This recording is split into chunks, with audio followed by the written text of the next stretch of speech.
నమస్తే, welcome to 99 TV big డిబేట్కు స్వాగతం.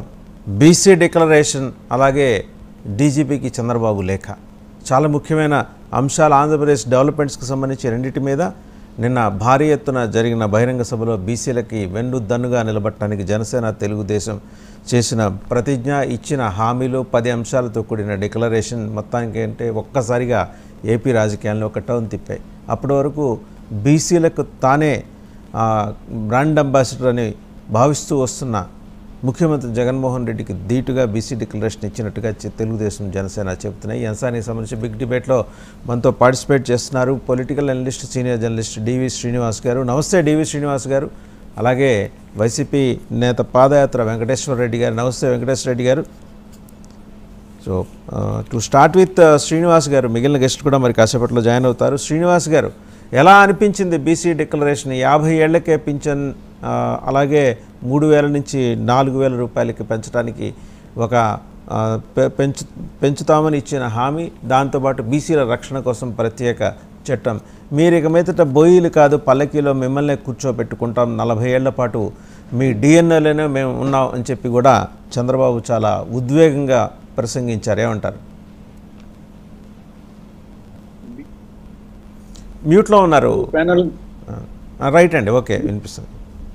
ముందుగా మీకు ప్యానల్ మిత్రులకు 99 న్యూస్ వీక్షకులందరికీ గుడ్ మార్నింగ్.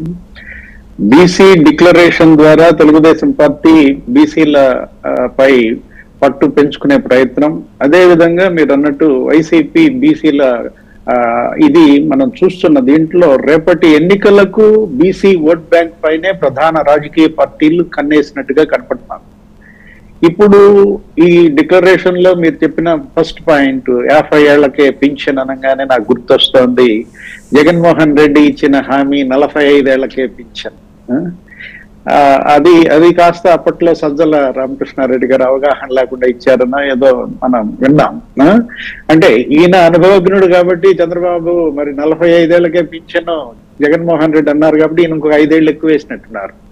50 ఏళ్లకే పింఛన్ అంటూ పింఛను కూడా కొంచెం పెంచారు. ఏదైనా పేదరిక నిర్మూలన, జీవన ప్రమాణాల పెరుగుదల ద్వారా సంపద చక్రాన్ని బలోపేతం చేయటం, దీన్ని అందరూ ఆహ్వానిస్తాం. వెల్ఫేర్ అనేది ముఖ్యం, అవసరం.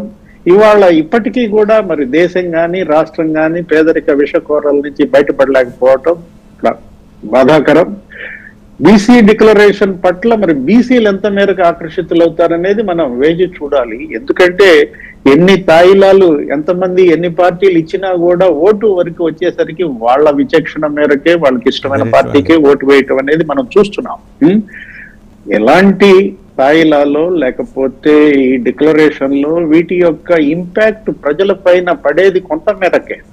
అసలు ఇంపాక్ట్ ఏంటంటే ఈ ప్రభుత్వం వాళ్ళ విశ్వసనీయత ఎంత నిలబెట్టుకుంది, ఇక్కడ ఉన్నటువంటి ప్రభుత్వంలో వాళ్ళు అనుకున్న పనులు ఎంత మేర నెరవేరాయి, అది కూడా పోలింగ్ డే నాడు జరిగే పరిణామాలు, వీటన్నిటిపైన ఆధారపడి పోస్ట్ కాస్టింగ్ అనేది జరుగుతుంది. మనం చూస్తున్నాం. రాబోయే 40 రోజుల్లో మరి ఇంకా వైసీపీ మేనిఫెస్టో కూడా రావాల్సి ఉంది. అది కూడా మరి అంటున్నారు విజయసాయి రెడ్డి గారు కూడా రేపటి సిద్ధం సభలో మేనిఫెస్టో ఒక షేప్కి వస్తుందంటున్నారు. మరి అందులో ప్రకటించే తాయిలాలు ఎలా ఉంటాయో కూడా చూడాలి. మరి అలాగే శ్రీనివాస్ గారు ఇంకొక అంశం, డీజీపీకి మాజీ ముఖ్యమంత్రి ఒక లెటర్ రాశారు. అయ్యా, నా మీద ఏమేం కేసులు ఎక్కడెక్కడ ఉన్నాయో చెప్పండి, నేను ఎఫిడవిట్లో మెన్షన్ చేయాలి అని.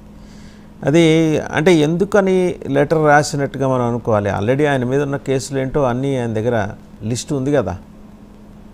దురదృష్టకర పరిణామం, వెరీ ట్రాజడీ, విషాదం కనపడతాను. ఎందుకంటే ఆయన ఇచ్చినటువంటి లెటర్ లో కూడా ఏం కోట్ చేశారంటే, రేపొద్దున మళ్ళా నేను ఇచ్చిన తర్వాత ఇంకా కొన్ని కేసులు నేను వాటిని ఎక్స్పోజ్ చేయలేదనే నింద నా మీద వేసే ప్రమాదం కూడా ఉంది, అది మళ్ళా ఫర్దర్ కోర్టు కేసులకు దారి తీసేటువంటి ప్రమాదం ఉంది అంటూ నేను అన్ని పోలీస్ స్టేషన్లకు వెళ్ళి అక్కడ ఉన్నటువంటి డీటెయిల్స్ తీసుకోలేను కాబట్టి రాష్ట్ర వ్యాప్తంగా నాకు ఏ స్టేషన్లలో ఎన్నెన్ని కేసులు పెట్టారో తెలియదు. మనం చూసాం గత 5 ఏళ్లలో ఈ పోలీస్ అనేది, తర్వాత ఈ కేసు ఫైలింగ్ అనేది ఎంత విచ్చలవిడైందో కూడా మనం చూసాం. ఏది సోషల్ మీడియా పోస్టులు ఫార్వర్డ్ చేసిన కేసులు పడుతున్న దీంట్లో మనకి ఇప్పుడు నా పైన ఎన్ని కేసులు ఉన్నాయి అని తెలుసుకోవటం అనేది ఒక పెద్ద బ్రహ్మ ప్రళయంగా మారుతుంది అనమాట. అదో భగీరథ ప్రయత్నం చేయాల్సి వచ్చే పరిస్థితి కాబోలు. అందుకే ఆయన ఈజీ టాస్క్ ఎన్నుకున్నారు. లెటర్ రాయడం ద్వారా శ్రీనివాస్ గారు మెన్షన్ చేశారు. ఇఫ్ యూ రిమెంబర్ శ్రీనివాస్ గారు 2009 ఇన్సిడెంట్ గుర్తొస్తుంది. కేఏ పాల్ మీద కూడా ఈ తరహాలోనే కేసు పెట్టి ఆయన ఎన్నికలకు వెళ్లకుండా ఆ రోజు అప్పటి ప్రభుత్వం వ్యవహరించిందనే మాట గుర్తొస్తుందా మీకు? అంతే కదా. ఇప్పుడు ఎందుకంటే కేసులు అనేది మనకు తెలిసి ఎక్కడో ఏదో ఆస్తుల వివాదాల్లో లేదా చిన్న చిన్న గ్రామాల్లో మనం చూస్తుంటాం, కానీ అసలు ఇది ఎంత కక్ష సాధింపు, ఒక పార్టీ అని కాదు, రెండో పార్టీ అని కాదు, ఒక పార్టీ పైన మరో పార్టీ నాయకుల్ని టార్గెట్ చేస్తూ కేసులు పెట్టడం ద్వారా వాళ్ళ కదలికలని కంట్రోల్ చేసేటటువంటి ఎత్తుగడలు ఏ మేరకు భవిష్యత్తులో దారితీస్తాయో తెలియదు. కానీ ఇది అవాంఛనీయ పరిణామం. ఇది ప్రజాస్వామ్యానికి ఏమాత్రం కూడా మేలు చేసేది కాదనమాట.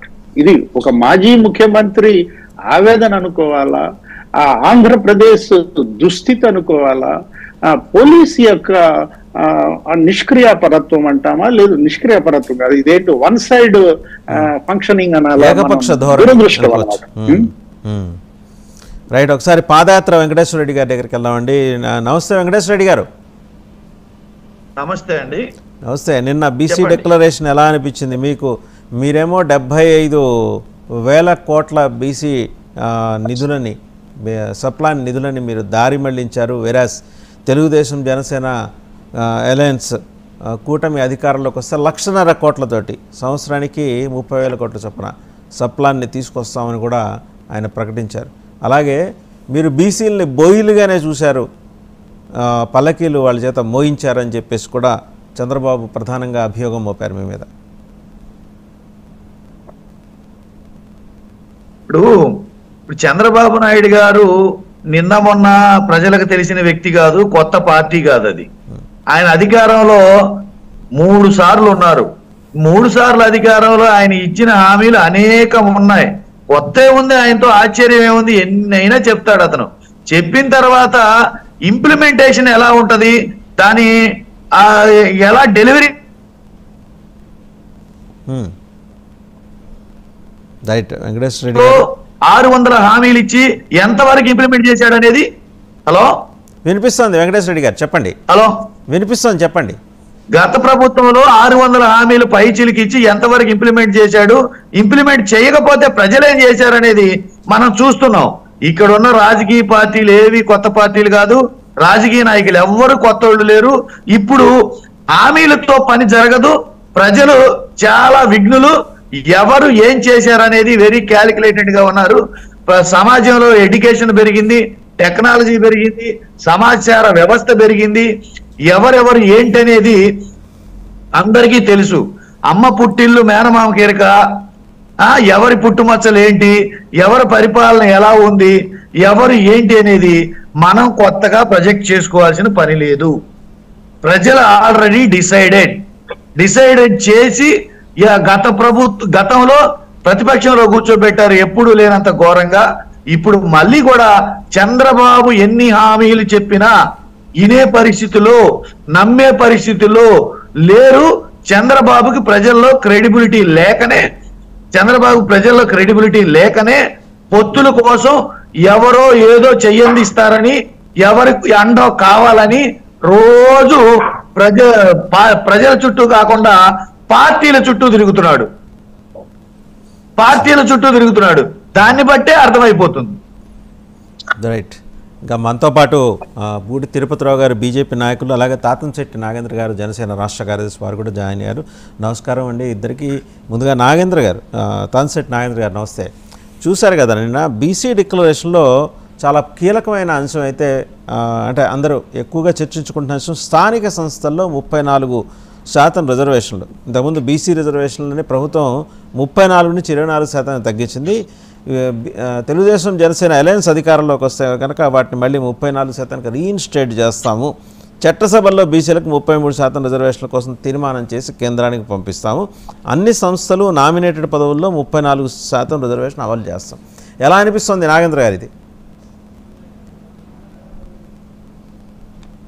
నాగేంద్ర గారు వినిపిస్తుందా నాగేంద్ర గారు?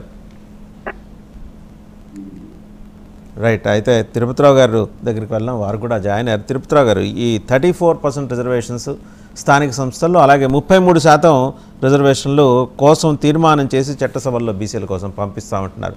ఇదేమన్నా వర్కౌట్ అవుతుందా తెలుగుదేశం జనసేన కూటమికి?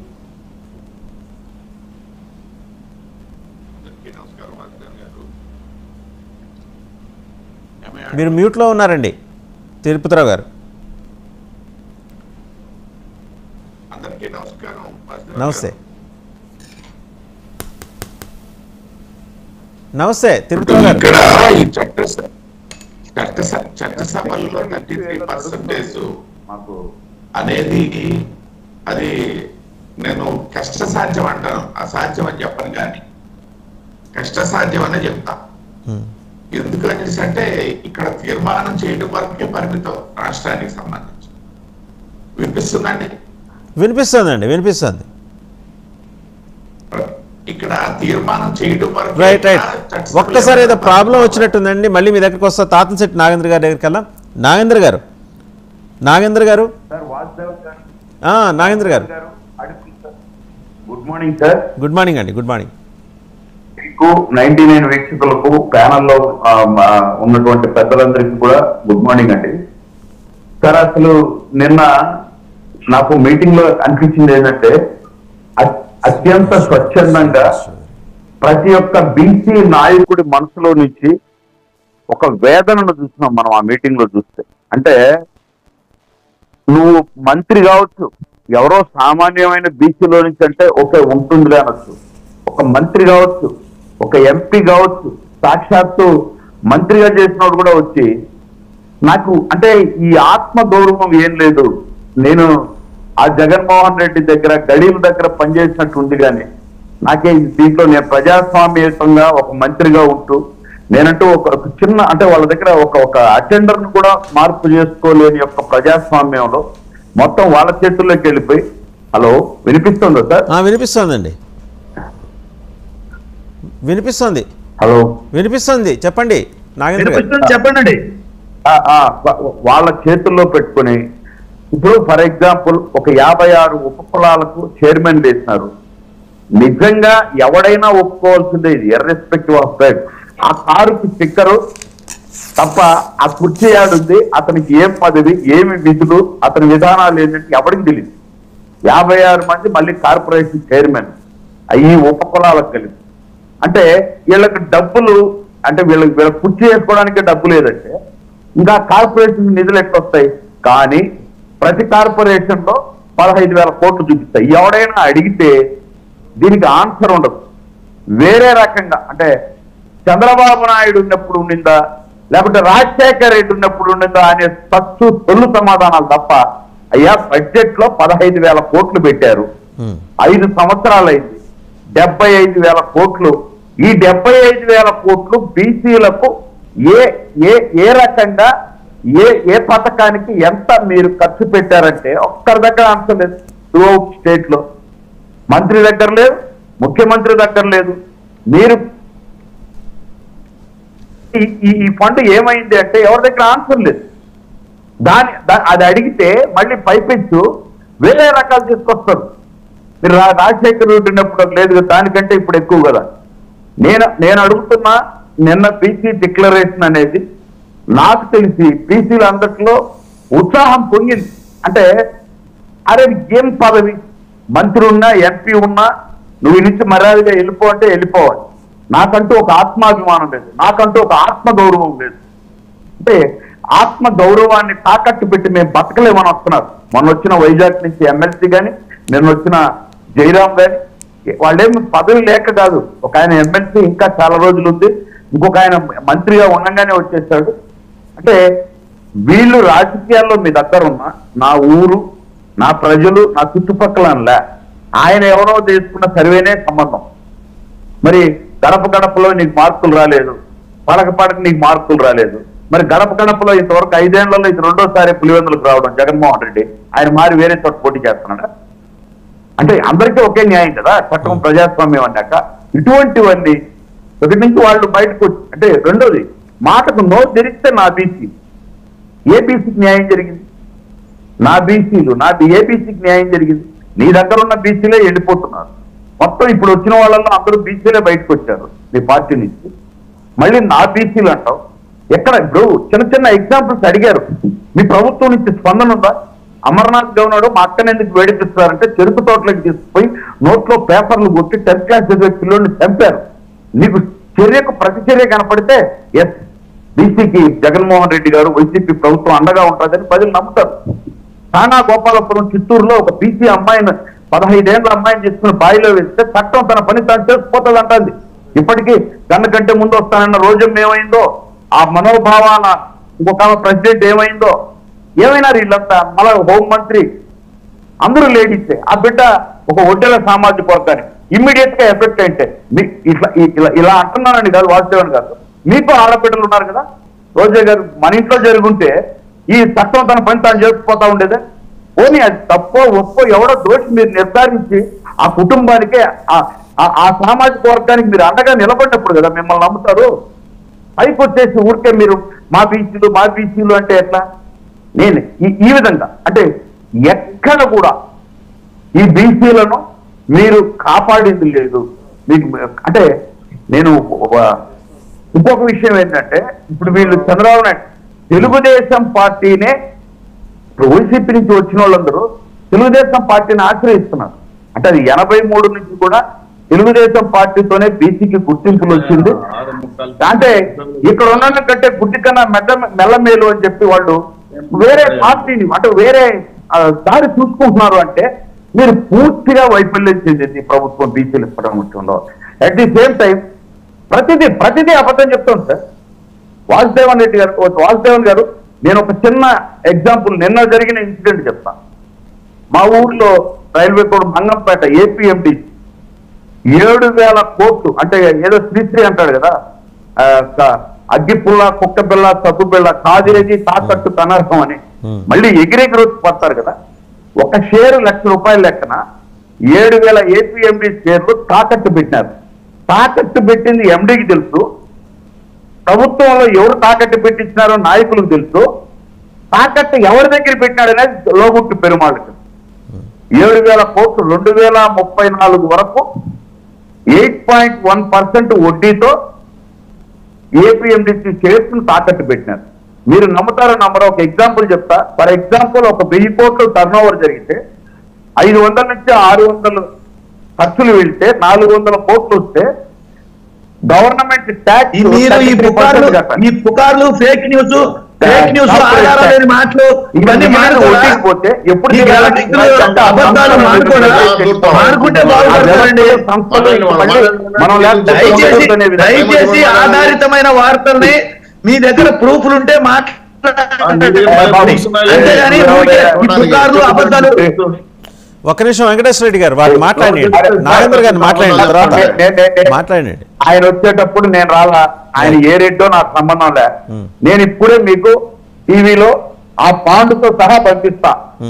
ఆయన చేత అయితే ఆయనకు అర్థమైతే 8.1% వడ్డీ ఎంత, ₹1,00,000 ట్యాక్స్ అన్ని విషయాలు ఆయనకు తెలిస్తే చదువుకొని నాకు ఫోన్ చేయమను.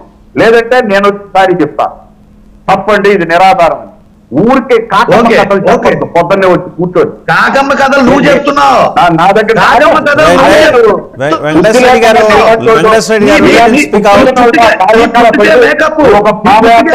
సినిమా కదా, మీ పుట్టుకే సినిమా కదా, మీ పుట్టుకే మేకప్, మీ పుట్టుకే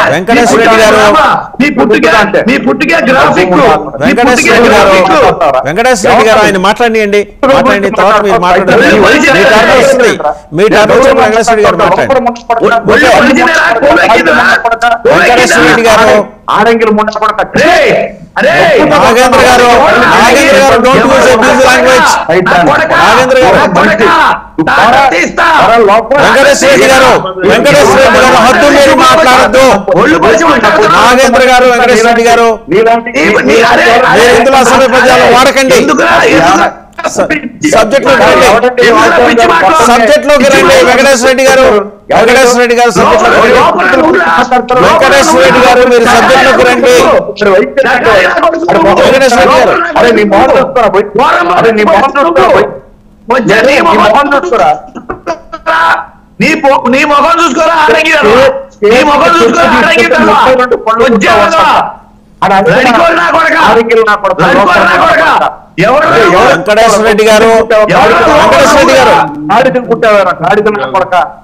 గాడిద నా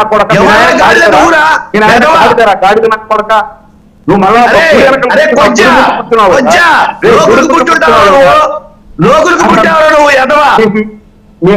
మీ తల్లిని అడుగురా పోయి ఎంతమంది తండ్రులని మీ తల్లిని అడుగు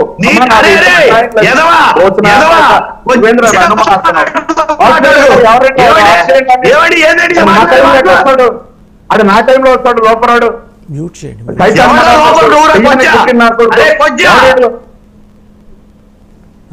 రైట్. మన శ్రీనివాస్ చౌదరి గారు నమస్కారం. చెప్పండి సార్. నమస్తే. సో బీసీ సప్లానికి సంబంధించి తెలుగుదేశం జనసేన నిన్న ఉమ్మడిగా అనౌన్స్ చేసిన ప్రకటనలో 10 కీలకమైన అంశాలు, చట్టసభలో రిజర్వేషన్లు, అలాగే మన సప్లానికి సంబంధించి 1,50,000 కోట్ల 5 ఏళ్ల కోసం కేటాయింపు చేస్తున్నాం. ఈ ప్రభుత్వం చేసిన 75,000 కోట్ల రూపాయల కేటాయింపులు బీసీ సప్లాన్ కోసం వెచ్చించలేదనేది ప్రధానమైన అభియోగంగా నిన్న చంద్రబాబు గారు సభ మీద ప్రకటన చేశారు. అలాగే 34% రిజర్వేషన్ల కోసం తీర్మానం చేసి అసెంబ్లీలో కేంద్రానికి పంపిస్తాం. బట్ ఈ తీర్మానం చేసి పంపించడానికి వెనక మీ వ్యూహాలు అనేవి ఆల్రెడీ ఆంధ్రప్రదేశ్ ప్రజలకు అర్థమైనాయి. జనం నమ్ముతారనుకుంటున్నారా మీరు చెప్తుంది? సార్, మొదట వసుదేవన్ గారు, మీకు 99 టీవీ ప్రేక్షకులకి, ప్యానల్లో ఉన్న జనసేన, వైసీపీ, బీజేపీ అనలిస్ట్ మిత్రులు కూడా నా తరఫున తెలుగుదేశం పార్టీలో మొదటి నమస్కారాలు. ఈరోజు మంగళగిరిలో నిన్న జైహో బీసీ సభలో కొన్ని 10 అంశాలు దృష్టిలో పెట్టుకొని డిక్లరేషన్ జరిగింది. 2019, 14, 19 తర్వాత తెలుగుదేశం పార్టీ బీసీల్లో మొత్తానికి వెన్నుపూసగా, వెన్నుదన్నుగా, ఒక రకంగా చెప్పాలంటే బ్యాక్వర్డ్ క్యాస్ట్ కాదు కానీ బ్యాక్ బోన్ గా ఉన్నటువంటి వాళ్ళ బ్లడ్ లోనే తెలుగుదేశం పార్టీ డిఎన్ఏ ఉందనేది మా అభిప్రాయం. దీంట్లో మేము వాళ్ళకి ఇచ్చిన అనేక అంశాలు, అది మంగలి, సాకలి, కుమ్మరి, కమ్మరి, కార్పెంట్, అనేక రకాల కులాల వాళ్ళకు, కళ్ళగీత కార్మికులకు, బోయ కార్మికులకి తెలుగుదేశం పార్టీ గతంలో బీసీ కార్పొరేషన్ తరఫున 90% పనిముట్లు ఇచ్చేవాళ్ళు. వాళ్ళు దాని ద్వారా ఆర్థిక అభివృద్ధి కాకుండా అనేక రకాల బ్రాంచెస్ తో వెళ్తూ ఈరోజు సంస్కృతి సాంప్రదాయానికి ప్రతీకగా ఉన్న కుల వృత్తి వాళ్ళు బాగా అభివృద్ధి అయ్యేవాళ్ళు రాష్ట్రంలో. తద్వారా వాళ్ళ సంప్రదాయం కాకుండా రాష్ట్ర సంప్రదాయం పెరిగేది. అలాగే బీసీ కార్పొరేషన్ ద్వారా బెస్ట్ స్కూల్స్ ఇచ్చేవాళ్ళం, ఐఏఎస్ కోచింగ్ ఇచ్చేవాళ్ళం, విదేశీ విద్యను ఇచ్చేవాళ్ళం, కళ్యాణ పథకం ఇచ్చేవాళ్ళం, ఆదరణ కింద వాళ్ళకి ఎంఎస్ఎంఈ కింద ఫ్యాక్టరీలు ఏమైనా పెడితే కూడా 90% సబ్సిడీలతో వాళ్ళకి లోన్స్ ఇష్యూ చేసేవాళ్ళు బీసీ కార్పొరేషన్ తప్ప. ఇలాంటి అంశాలను కూడా గతంలో తెలుగుదేశం పార్టీ చేసింది. అనేక రకాల ఉన్నటువంటి బడ్జెట్లో కేటాయించిన డబ్బుల్ని బీసీ సప్లా నిధులు కానీ అనేక అంశాల పైన వాళ్ళకి బీసీలు అనే వాళ్ళు తెలుగుదేశం పార్టీ పుట్టినిల్లుగా చూసుకుంటూ వచ్చారు. తర్వాత వైఎస్ఆర్సీపీ అధికారం వచ్చిన తర్వాత 300 మంది బీసీలు చంపారు, 26,000 మంది కేసులు పెట్టారు. అలాగే ఇంతకుముందు అమర్నాథ్ విషయం చెప్తారు. అలాగే మా తిరుపతిలో కాళహస్తిలో ఉన్నటువంటి మునెమ్మ అనే రజకురాలు నా ఇంటి స్థలం తీసేస్తున్నారంటే బట్టరోడు కొట్టుకొట్టారు. ఆ మీద కేసు పెట్టడానికి కూడా లేనికుండా చేసేసారు. సో బీసీ సామాజిక వర్గాన్ని ఒక రకంగా చెప్పాలంటే ఓటు బ్యాంక్ గా వాడుకున్న వైఎస్ఆర్సీ ప్రభుత్వం చివరికి వాళ్ళని గాలి వదిలేసింది. ఇటువంటి సిచ్యువేషన్ లో బీసీ మహాసభ జరగడంతో ఇంకో రకంగా బీసీలందరూ కూడా మళ్ళీ ఆ రోజు 2019లో జగన్మోహన్ రెడ్డికి ఇచ్చిన హామీలని కూడా తప్పు, ఆయన 15,000 కోట్ల రూపాయలు ఇవ్వలేకపోయారు, మాకున్నటువంటి పనిముట్టు సామగ్రి కానీ మా వ్యాపారాల కింద వెందనగలేకపోయారని చెప్పి మళ్ళీ బీసీలని ఒకటై తెలుగుదేశం వైపు నడిచారు. ఈరోజు జనసేన తెలుగుదేశం పార్టీ పెట్టిన సభలో వైఎస్ఆర్సీపీలో బీజేపీలు కూడా వచ్చి చేరడం మీరు చూశారు. అయితే ఇక్కడ బాధ కలిగించే అంశం ఏంటంటే బీమా, కళ్ళుగీత కార్మికులు కావచ్చు, కార్పెంటర్స్ కానీ ప్రమాదవశాత్తు జరిగితే 10 లక్షల వరకు బీమా ఇవ్వాలనుకున్నాం. అలాగే 5,000 రూపాయలు 50,000కి 50 ఏళ్ళు కష్టపడి వాళ్ళు చేతి వృత్తి వాళ్ళు కాబట్టి అనేక రకాల ఇబ్బందులు ఉంటాయి కాబట్టి వాళ్ళు 4,000 పింఛన్ ఇవ్వాలనుకున్నాం. అలాగే బీసీ సంరక్షణ చట్టం అంటే ఎవరైనా వాళ్ళ మీద దాడులు చేస్తే ఒక చట్టం తీసుకురావాలని కూడా ప్రత్యేకంగా మేము పార్టీ పరంగా అనుకున్నాం. ఇవన్నీ కూడా జనసేన తెలుగుదేశం పార్టీ నిర్ణయించుకొని 10 అంశాలు జనం ముందు తీసుకొచ్చాం. ఒక రకంగా చెప్పాలంటే బీసీ సబ్ సక్సెస్ఫుల్ అయింది. 2024 బీసీలందరూ మాతో ఉంటున్నారనే విషయం నమ్మకం కల్పించారు వాళ్ళు. తద్వారా బీసీ సమాజ వర్గం అంతా కూడా పూర్తిగా తెలుగుదేశం వైపు నిలబడటంతో కొంచెం మాకు ధైర్యాన్ని ఇచ్చింది. శ్రీనివాస్ చౌదరి గారు ఒకటే ఒక్క ప్రశ్న మీకు. బీసీలకు నిజంగా ఏ మాట కామాట ఎన్టీ రామారావు గారు వారు వేసిన పెద్ద పెట్టిని మనం ఇంకోసారి గుర్తు చేసుకోవాలి. దాంట్లో ఎట్లాంటి డిస్ప్యూట్ లేదు. నేనేది అంటే వారు దివంగతులైన తర్వాత 14 ఏళ్ళు చంద్రబాబు నాయుడు గారు ముఖ్యమంత్రిగా అన్నారు. నేను ఒక 3 సామాజిక వర్గాల గురించి ప్రస్తావన చేస్తాను. నాయి, బ్రాహ్మణ, కుమ్మరి, కమ్మరి. ఈ సామాజిక వర్గాల నుంచి 54 మంది ఐఏఎస్లు, ఐపీఎస్లు, ఐఎఫ్ఎస్లు ఉన్నారు. వాళ్ళు ఉన్నతంగా వెళ్తూ వస్తున్నారు. ఇంతవరకు ఆ సామాజిక వర్గానికి చట్టసభల్లో ప్రాతినిధ్యం ఎందుకు కల్పించలేకపోయిందండి తెలుగుదేశం? మీరు 3 దఫాలు మీరు ప్రభుత్వం నడిపారు. బీసీలకు మీరు వెనుదన్నుగా నిలిచారు. చంద్రమోహన్ రెడ్డి గారు జగన్మోహన్ రెడ్డి గారు చెప్పుకుంటున్న దానితో పోలిస్తే నిజానికి బ్యాక్ బోన్ క్లాస్గా వాళ్ళని అభివర్ణించడం కాకుండా వాళ్ళు ముందుకు తీసుకెళ్ళి రకరకాల పథకాలతో చేశారు. చట్టసభల్లో ఎందుకు వాళ్ళకి అవకాశం మీరు కల్పించలేకపోయారు? మంచి మంచి మంచి ప్రశ్న వేశారు సార్. 153 కులాలు పూర్తి స్థాయిలో రాష్ట్రంలో బీసీ సమాజం వర్గంలో ఉన్నాయి. ఈ 150 కులాల్లో ఒక 3 కులాల పేరు చెప్తాను, ఎప్పుడు మీరు విని ఉండరు. అత్తిరాజులు, ఇవి గుంటూరు జిల్లాలో ఒక మండలంలో 2 మండలాల్లో ఉంటారు వీళ్ళంతే, వీళ్ళు బీసీల కింద లెక్క. అలాగే గంగిరెద్దులు కృష్ణా జిల్లాలో మారుమూల ప్రాంతంలో ఉంటాం. అలాగే నగరాలు, విజయవాడలో తప్ప ఎక్కడ కనపడదు. అంటే కొన్ని కులాలు ఏంటంటే కొన్ని పార్టీల దగ్గర అయిపోయారు. ఈ కులాలు ఏంటి నెట్టుకోవడానికే చాలా టైం పడుతుంది. 153 కులాల్లో ఉన్నటువంటి ఒక్క నిమిషం అండి. నాయి బ్రాహ్మణులు, కుమ్మరులు 294 ఉమ్మడి ఆంధ్రప్రదేశ్ సహా చెప్తున్నారు 294 నియోజకవర్గాల్లో ఉన్నారు. లేదు సార్, నేను వాళ్ళ గురించి చెప్తున్నా. వాళ్ళ గురించి ఈ కనపడటంలో ఎందుకు చెప్పానంటే కొన్ని కులాలు బయటకు రాలా. ఇప్పుడు మీ నాయ బ్రాహ్మణ్ అనుకోండి, మా జిల్లాలో తిరుపతిలో ఒక వ్యక్తికి నాయ బ్రాహ్మణ్ ఒక అంటే క్షౌరం చేసుకునే ఒక షాప్ ఉంటే ఆయనకి అనేక రకాల హెల్ప్ చేయడంలో ఆయన 3 షాపులు పెట్టుకోగలిగాడు. అలాగే ఎంఎస్సీ మీద లోన్ తెచ్చుకొని కార్పొరేట్స్. నేను అడుగుతున్న ప్రశ్న మౌలికమైన ప్రశ్న నుంచి మీరు డివేట్ అవుతున్నారు. చట్టసభల్లో వాళ్ళకి ఎందుకు అవకాశం కల్పించలేకపోయారు? వస్తున్నారు సార్, అక్కడికే వస్తున్నారు సార్. ఇప్పుడు బీసీ సమాజ వర్గం మా పార్టీలో హోమ్ మినిస్టర్ బీసీఏ కదా, మా అధ్యక్షుడు బీసీఏ కదా. అలాగే మేము ఇప్పుడు చాలా మా తెలుగుదేశం పార్టీ టీటీడీ చైర్మన్ బీసీకి ఇచ్చింది, తోడా చైర్మన్ బీసీకి ఇచ్చింది. మా జగన్మోహన్ గారు ముఖ్యమంత్రి పదవులు ఇచ్చారు, మా ఉప ముఖ్యమంత్రులు. వాటి వల్ల ఏ ఉపయోగం లేదు. వాళ్ళు స్టాంపు తప్ప ఏం చేయలేరు, వాళ్ళు అధికారం లేని పదాలు కదా. ఇటు 56 కార్పొరేషన్లు ఇచ్చారు. ఇంతకుముందు నాగేంద్ర గారు చెప్తే వాళ్ళు కుర్చీలు కూడా లేవు, వాళ్ళ జీతాలు 5,000. జగన్మోహన్ రెడ్డి సమాజ వర్గం అనేక అంశాల పైన ప్రధాన ప్రతిపక్షంగా అధికారం ఉండే పోస్టులు ఇచ్చాం, అధికారం చలాయించే పోస్ట్ ఇచ్చాం. అది ఎందుకు ఈ రోజు కూడా ఇప్పుడు నేను కూడా బీసీ డిక్లరేషన్ లో బాబు గారు మాట అన్నారు, రాబోయే రోజుల్లో బీసీలకి నామినేట్ పదవుల్లో 33%, 34%, స్థానిక సంస్థలు 34% అనే అంశాలు క్లియర్ గా చెప్పారు. దీనికి కట్టుబడి ఉన్నాం. అందుకే ఈరోజు బీసీలు మమ్మల్ని నమ్మారు. బీసీ సమాజ వర్గానికి జనసేన తెలుగుదేశం పార్టీ భరోసా ఇచ్చింది. దీన్ని సక్సెస్ఫుల్ గా నడపడానికి అన్ని రకాల బడ్జెట్ సంబంధించిన అలొకేట్ చేస్తూ ఇతర విషయాలు పరిగణలోకి తీసుకొని రాష్ట్ర వ్యాప్తంగా ఉన్న అందరు బీసీలను ఓటు చేసి జయహో బీసీ సభ జయప్రదమైన చెప్పి ధైర్యంగా చెప్పుకోవచ్చు.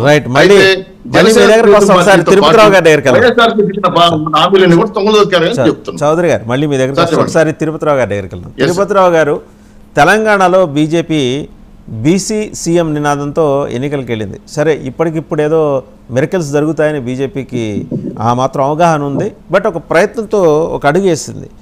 ఇక్కడ కూడా కాపు సీఎం చేద్దామని ఒక నినాదంతో ముందుకు రావాలి అని చెప్పేసి నిన్న 2-3 రోజుల క్రితం మీ పార్టీ ఏర్పాటు చేసుకున్న సమావేశాల్లో అంతర్గతంగా మీరు నిర్ణయించుకున్నారు. సరే, అది బయటికి రివీల్ చేసే సమయానికి రివీల్ చేస్తారనుకోండి. ఈ క్రమంలో తెలుగుదేశం జనసేన అలయన్స్ వచ్చి బీసీ డిక్లరేషన్ సభ పెట్టడం ఒక 10 అంశాలన్నీ నాకైతే నచ్చాయండి. అందులో ఎటువంటి డిస్ప్యూట్ లేదు. అండ్ తెలుగుదేశం శాంక్టిటీని కూడా ఇక్కడ క్వశ్చన్ చేయట్లా. ఎందుకంటే ఎన్టీ రామారావు గారు ఒక మంచి ఉద్దేశంతో ఆ రోజు బీసీలకు ఊతం ఇచ్చే కార్యక్రమం మొదలెట్టారు. దాన్ని కంటిన్యూ చేసుకుంటూ వచ్చారు ఆయన దివంగతులయ్యే వరకు. తర్వాత చెప్పే వాటిలో చాలా వరకు మెరమెచ్చులు కనిపిస్తాయి మనకి. వాళ్ళు ఇప్పుడు 3 దఫాలు చేసిన ఆయన ఎందుకు వీళ్ళకి చట్టసభల్లో ప్రాతినిధ్యం కల్పించలేకపోయారు?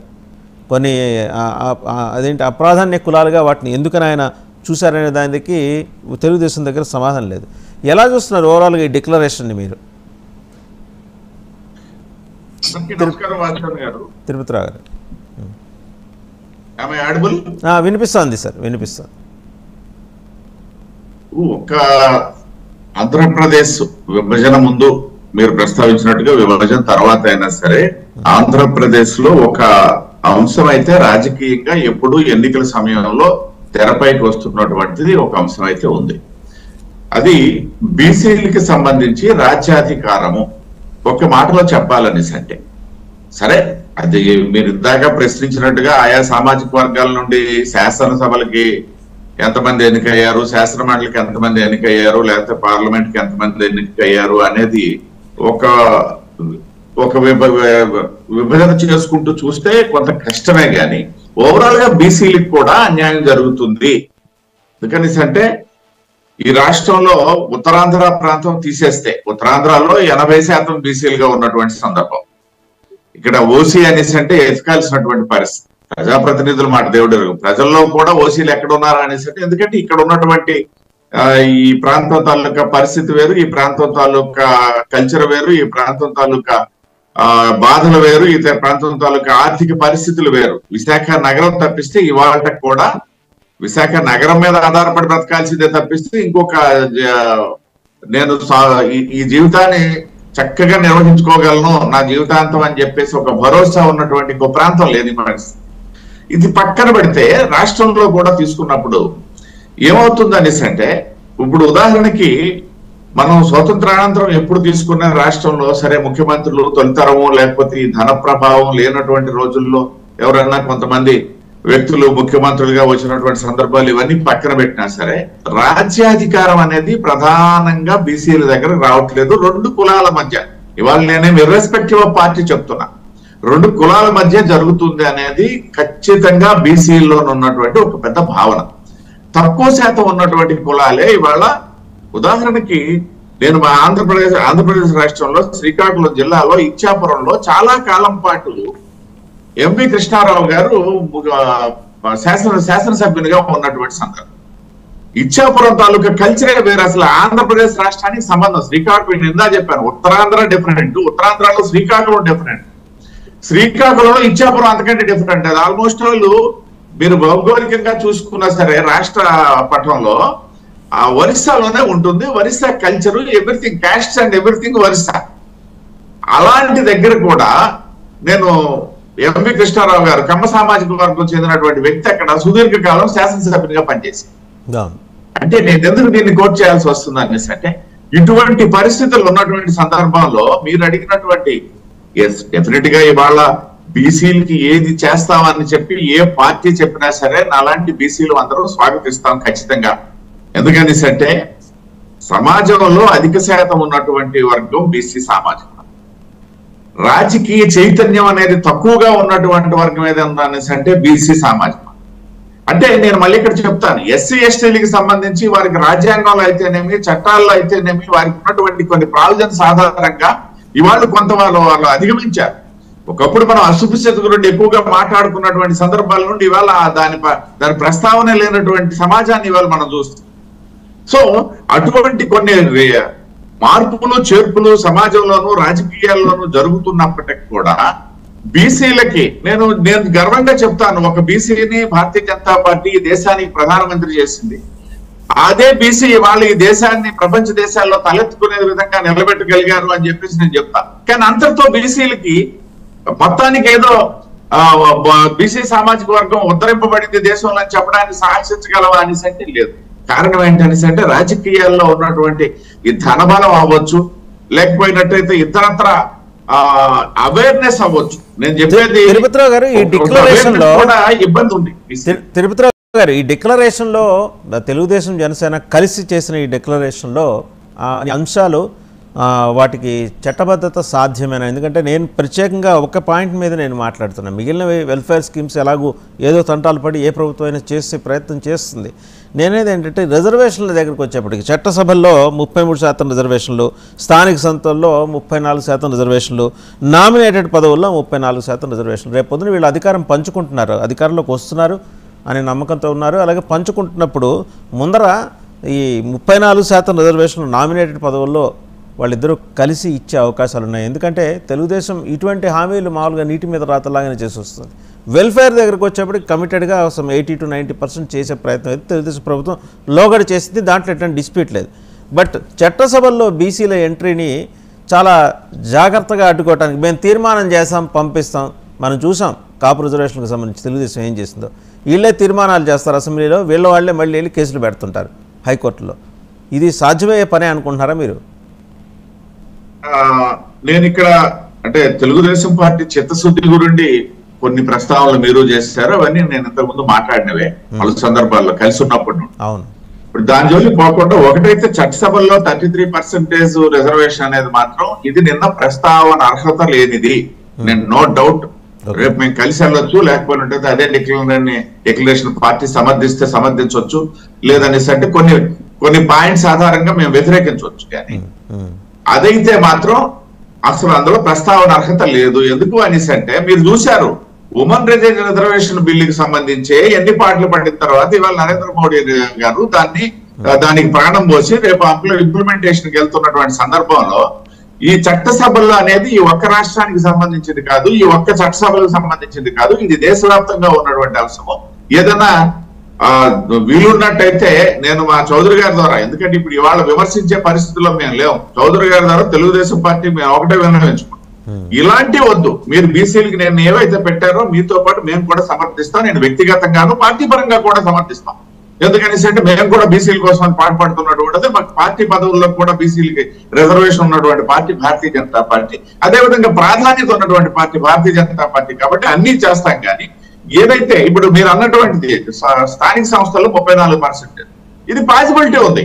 ఎందుకనేసి అంటే కోర్టులో ఒకవేళ కొట్టేస్తే తర్వాత కొట్టేస్తాయి, కానీ ముందు కొట్టడానికి ఏమీ లేదు, పాసిబిలిటీ ఉంది.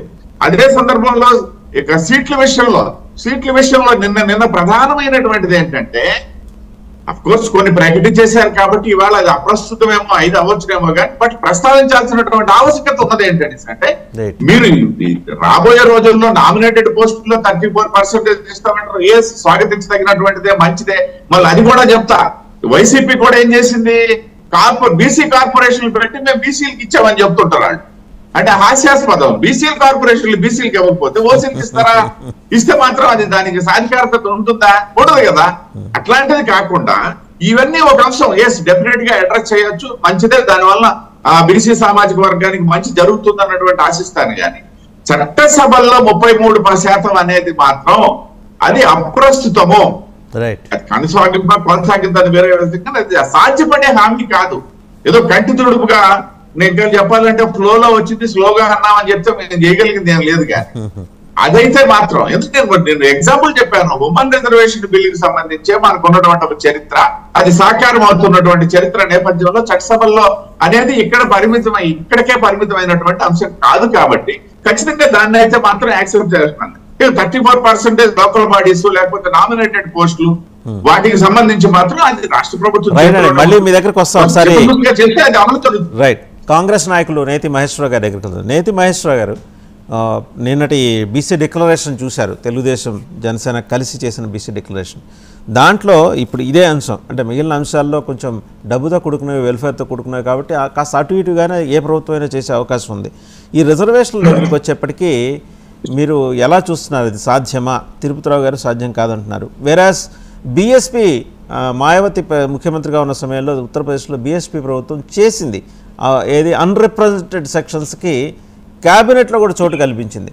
అది ప్రభుత్వాలు, రకరకాల పార్టీల ప్రభుత్వాలు వివిధ రాష్ట్రాల్లో ఎందుకు చేయలేకపోయినాయి? చిత్తశుద్ధి లోపంగానే మనం చూడాలి దీన్ని. మహేశ్వరరావు గారు మ్యూట్లో ఉన్నారండి, అన్మ్యూట్ చేసుకోండి. ఓకేనా మహేశ్వరరావు గారు? మీరు మ్యూట్లో ఉన్నట్టున్నారండి. మళ్ళీ మీ దగ్గరకు వస్తే ఈ లోపల ఒకసారి డివి శ్రీనివాస్ గారి దగ్గరికి వెళ్తాను. శ్రీనివాస్ గారు, బీఎస్పీ వినిపిస్తుందా? శ్రీనివాస్ గారు రైట్ రైట్ రైట్ శ్రీనివాస్ గారు వినిపిస్తుందండి. మహేశ్వర్ గారు జనరల్ గా బీసీ కులాలు చాలా ఎక్కువ ఉన్నాయి కాబట్టి అన్ని కులాలని రిప్రజెంట్ చేసే విధంగా చట్టసభలు అంటే మేబీ అది రీజనబుల్ గా సాధ్యపడే పరిస్థితి కాదు. బట్ దానికన్నా కూడా ఇందాక వైసీపీ నాయకులు మాట్లాడటం చూస్తూ ఉంటే, అంటే ఆయన చెప్పే విధానం, నేను ఇక్కడ చెప్పదలుచుకుంది ఏంటంటే, అంటే ఆ పాయింట్ నేను చెప్పాలనుకుంటున్నా, వాళ్ళు బీసీ కార్పొరేషను లేదా కమ్మ కార్పొరేషను, రెడ్డి కార్పొరేషను, సొంత కార్పొరేషన్ పెట్టారు వాళ్ళు. ఈ కార్పొరేషన్ అన్నిటి కూడా మనం వెళ్ళి లోపలికి వెళ్ళి చెక్ చేస్తే, అంటే వాళ్ళ అలొకేషన్ ఎలా ఉంటుందంటే, ఇప్పుడు అమ్మఒడి వచ్చింది అనుకోండి, అమ్మఒడిలో బీసీ ఉంటే ఆ అమౌంట్ తీసుకెళ్లి బీసీ కార్పొరేషన్కి ఇచ్చినట్టు చూపిస్తారు.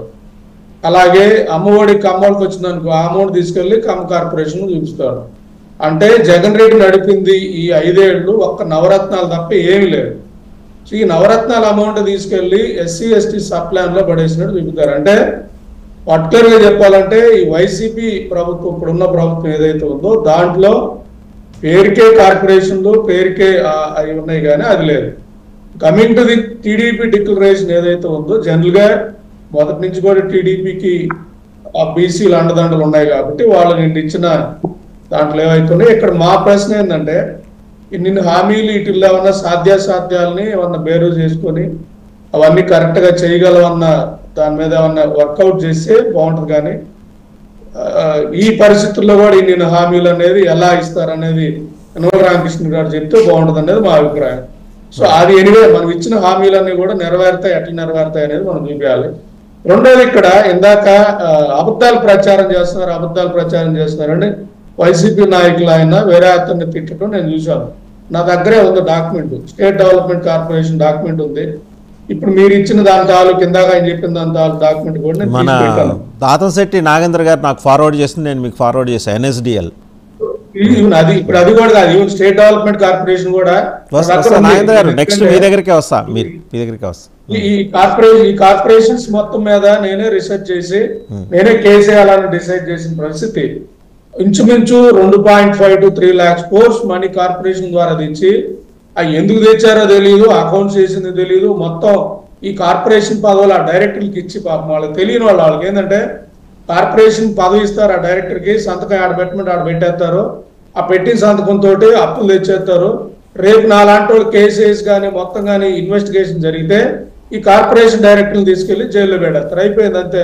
ఈ జగన్మోహన్ రెడ్డికి సంబంధం ఉండదు, ఆ ప్రభుత్వానికి సంబంధం ఉండదు, తినేదంతా వాళ్ళు తినేస్తారు. అంటే కార్పొరేషన్ పదవులు అనేది బినామీలు, ప్రభుత్వానికి బినామీలు. చెప్పాలంటే ఇంతకుముందు బినామీ ఇంకోళ్ళు అప్లై చేసేవాళ్ళు, ఇప్పుడు కార్పొరేషన్ ద్వారా బినామీ యాక్ట్ అప్లై చేస్తారు. ఇంతే, అంత మించి ఏం లేదు. ఆ కార్పొరేషన్ ద్వారా తేవటం, తెచ్చిన అమౌంట్ ని అటు ఇటు డైవర్ట్ కొట్టేయటం, ఇది వాళ్ళ జరుగుతున్న పరిస్థితి. పర్టికులర్ గా సార్ మేము చెప్పదలుచుకున్నది కాంగ్రెస్ పార్టీగా, కాంగ్రెస్ పార్టీలో ఏ నాయకుడికైనా స్వతంత్రం ఉంటుంది. మీకు చెప్పాలంటే నిన్న వైజాగ్ లో జగన్మోహన్ రెడ్డి గారు మాట్లాడుతూ వైజాగ్ ఉంటుంది అన్నప్పుడు విజయవాడ ఉన్న నాయకులు కూడా జగన్మోహన్ రెడ్డికి సమర్థించే పరిస్థితి ఉందంటే ఆ పార్టీలో నాయకులు లేరు. ఆ పార్టీలో ఓన్లీ ఆయనకున్న ఎంప్లాయీస్, ఆయనతో ఉన్న ఫాలోవర్స్ ఉన్నారు కానీ నాయకులు ఉంటే గట్టిగా మాట్లాడేవాళ్ళు. అదే ఎస్సీ కార్పొరేషన్, బీసీ కార్పొరేషన్ తాలూకా నిధులు ఇవన్నీ దుర్మార్గమయ్యా, జనరల్ ఇచ్చే స్కీమ్ లో తీసుకొచ్చి దాంట్లో వేస్తున్నామని జనరల్ గా మాట్లాడే పరిస్థితి వైసీపీలో లేదంటే ఆ పార్టీ ఓన్లీ ఒక్క సీఎంఓ ఆఫీసు, వాలంటీర్ సిస్టమ్, ఈ రెండే నడుస్తున్నాయి. కాబట్టి దాంతో కంపారిజన్ అనేది కూడా కరెక్ట్ కాదనేది మా అభిప్రాయం. జనరల్ గా మేము చెప్పదలుచుకుంది యాజ్ కాంగ్రెస్ పార్టీగా, టీడీపీతో కాంగ్రెస్ పార్టీ కంపారిజన్ ఎందుకంటే కొద్ది గొప్ప అట్లీస్ట్ ఇచ్చిన వాళ్ళకన్నా స్వతంత్రం ఉంటుంది, ఇచ్చిన పదవుల కన్నా కొంచెం విలువ ఉంటుంది, ఇచ్చిన నాయకులన్నా కూడా కొద్దిగా స్వతంత్రంగా పనిచేసే పరిస్థితి ఉంటుంది. కాబట్టి సో ఇది కాంగ్రెస్ పార్టీ తరఫున చెప్పదలుచుకుంది. ఇంకా దౌర్భాగ్యం ఏంటంటే మా కాంగ్రెస్ పార్టీ ఓట్ బ్యాంక్ అంతా తీసేసుకొని మొత్తం తీసుకెళ్లి స్వతంత్రంగా ఉన్న వాళ్ళందరినీ తీసుకెళ్లి అక్కడ చేయగట్టుకు నుంచో పరిస్థితి తీసుకురావడం వల్ల ఇప్పుడు వాళ్ళు ఎవరైతే ఉన్నారో ఎమ్మెల్యేలు అందరూ కూడా పారిపోయే పరిస్థితి. పర్టికులర్ గా మిగతా కులాల నాయకులందరూ కూడా సీట్ రాకపోయిన పరిస్థితి. సీట్ రాని వాళ్ళు కూడా మిగతా కులాల వాళ్ళు సర్వేలు వాళ్ళ కులమూలు చేస్తే రాదు. రెడ్డి గారికి అయితే సర్వే బాగాలేకపోయినా వచ్చేస్తుంది, సర్వే ఎలా ఉన్నా వచ్చేస్తుంది. అంటే కంప్లీట్ గా ఈ వర్షం నడుస్తున్న ఈ దాంట్లో మీరు చూస్తే చూడండి, ఉత్తరాంధ్రలో విజయసాయి రెడ్డికి ఏ విధంగా స్టేక్ ఉందండి. ఉత్తరాంధ్ర విజయసాయి రెడ్డి, ఉత్తరాంధ్ర అంతా బీసీలే కదా, ఉత్తరాంధ్రని చూసుకోవడానికి బీసీలు సరిపోరా, విజయసాయి రెడ్డి గారు చూడాలా? అంటే ఆంధ్ర విజయవాడ సో మళ్ళీ ఇంకొక రెడ్డి గారు చూడాలా, రాయలసీమ ఇంకో రెడ్డి గారు చూడాలా? ఈ మొత్తం రెడ్డి గారు జాయిగారు ఆంధ్రప్రదేశ్ కాదు కదా. సో ఏరియాలో ఒక్కొక్కరు డామినేట్ ఉన్నప్పుడు వాళ్ళ ఆ ఏరియాలో ఉంటారు. అది టీడీపీలో సో అధ్యక్షుడు ఉన్నాడు, బట్ కాంగ్రెస్ లో కూడా ప్రతి ఏరియాకు ఒక్కొక్కరు ఉన్నారు, ప్రతి వర్గానికి ఉంది, ప్రతి వర్గానికి వాయిస్ ఉంది.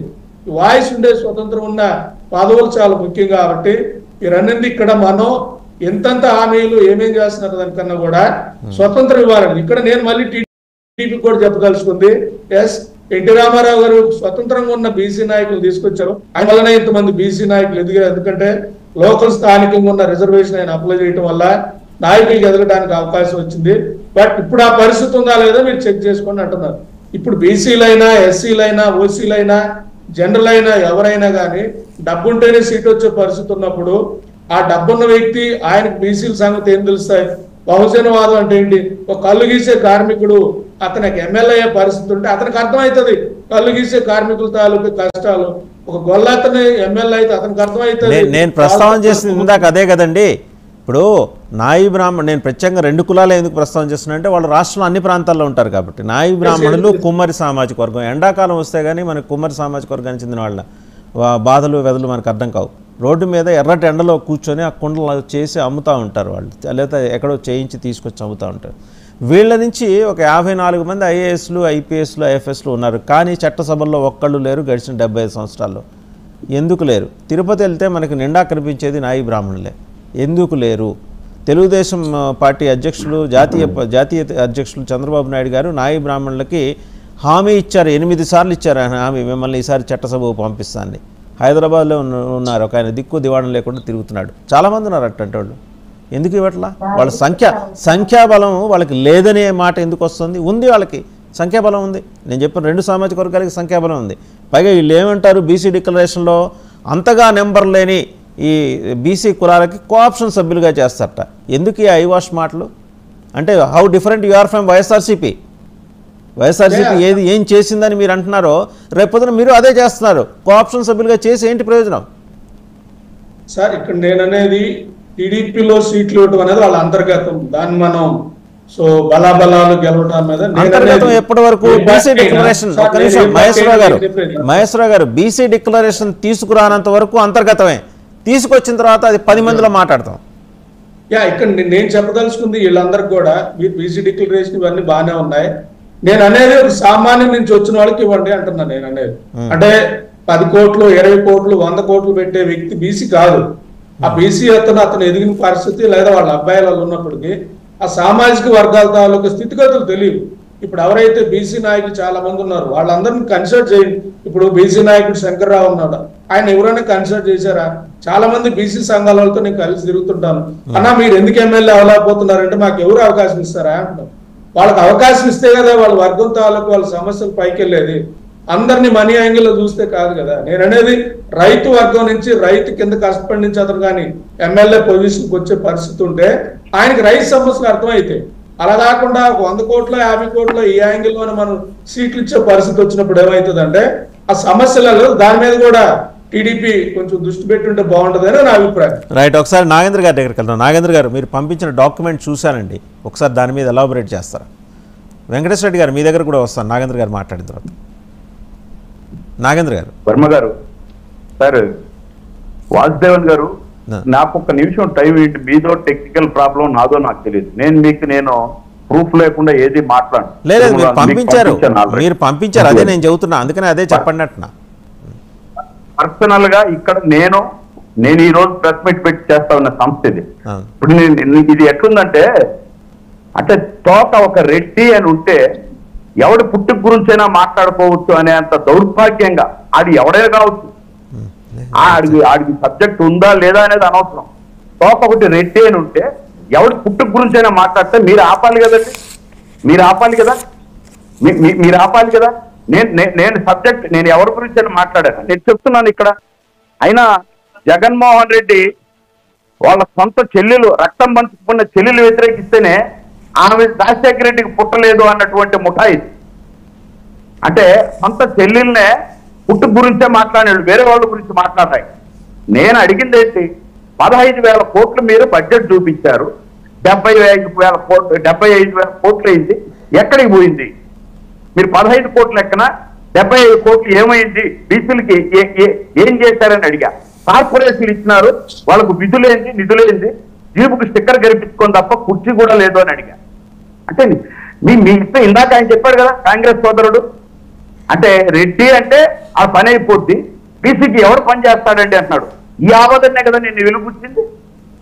అంటే మీకు నోటికి ఎంత వస్తే అంటే మీ దగ్గర సబ్జెక్ట్ ఉన్నా లేకపోయినా మీరు రెడ్డి అయితే ఎవరు పుట్టుక గురించి అయినా మాట్లాడచ్చా? నేను అందుకే చెప్తున్నా డైరెక్ట్ జగన్మోహన్ రెడ్డి గారికి, నువ్వు చొక్కా మడుతూ అన్నావు, చొక్కా కాదు, పంచ చాప దిండు అన్ని మర్చిపెట్టుకో. ఎక్కడికి పోవాలో అక్కడ పంపిస్తారు ప్రజలు. చూస్తున్నారు బీసీలు, చూస్తున్నారు ఎస్సీలు, చూస్తున్నారు ఎస్టీలు. మీరు చొక్కా మడిచినంత మాత్రాన కింద పంచ ప్యాంటు ఓడదీసి మిమ్మల్ని ఎక్కడ కూర్చోబెట్టాలో అక్కడ కూర్చోబెడతారు రేపు. మీరు ఎక్కడి నుంచి వచ్చారో, ఎక్కడి నుంచి 10 సంవత్సరాల నుంచి మీరు ఏ బెయిల్ మీద అయితే ఉన్నారో అవన్నీ తీసి మడిచి అన్ని మడిచి మీరు దాంతో పాటు చొక్కాతో కాదు ఒక దుప్పటి చాప దిండు కూడా మడుచుకొని రెడీగా చేసుకోవాలని చెప్పి మొత్తం అందరి బీసీలు ఎస్సీలు సమాజం ఎదురు చూస్తుందని చెప్తున్నా. అంటే మీకు ఒక బాధ్యత లేదా? నేను ఎవరు మాట్లాడారు ఫస్ట్? ఎవరు పుట్టుక గురించి పుట్టుక అంత ఈజీగా ఎందుకు వస్తుంది? కుల అహంకారం కాకపోతే గబుక్కల నోట్లో పుట్టుకని ఎట్టు వస్తుంది? మాకు రాదా మాటలు? ఒక్క మాటకు 100 మాట మాట్లాడతాం, 1000 ఆన్సర్లు ఇస్తాం. మీరు అడిగింది సబ్జెక్ట్ కన్సర్న్ అవ్వండి. నేను అడిగిన ఆన్సర్కి మీకు దమ్ముంటే, మీకు చావు ఉంటే, మీకు చేత అయితే నిజంగా 75 కోట్లు ఈ విధంగా బీసీలకు ఇచ్చింది 5 సంవత్సరాల్లో ఏం చేశారో చెప్పండి. ప్రూఫ్ చూపించండి. మీరు అడిగారు ప్రూఫ్ అని, నిరాధార ఆపాదనం అని ఒక ఏపీఎండీసీ పెడితే ఇప్పుడే పంపించాను నేను వాసుదేవన్ గారికి. మీరు చూసుకోవచ్చు. అంటే ఇది ఆధారమా నిరాధారమా అని. ఈరోజు మేము అక్కడ పోయి ప్రెస్ మీట్ చేసి ఆ ఏపీఎండీసీ కూడా వెళ్ళిపోతున్నాం.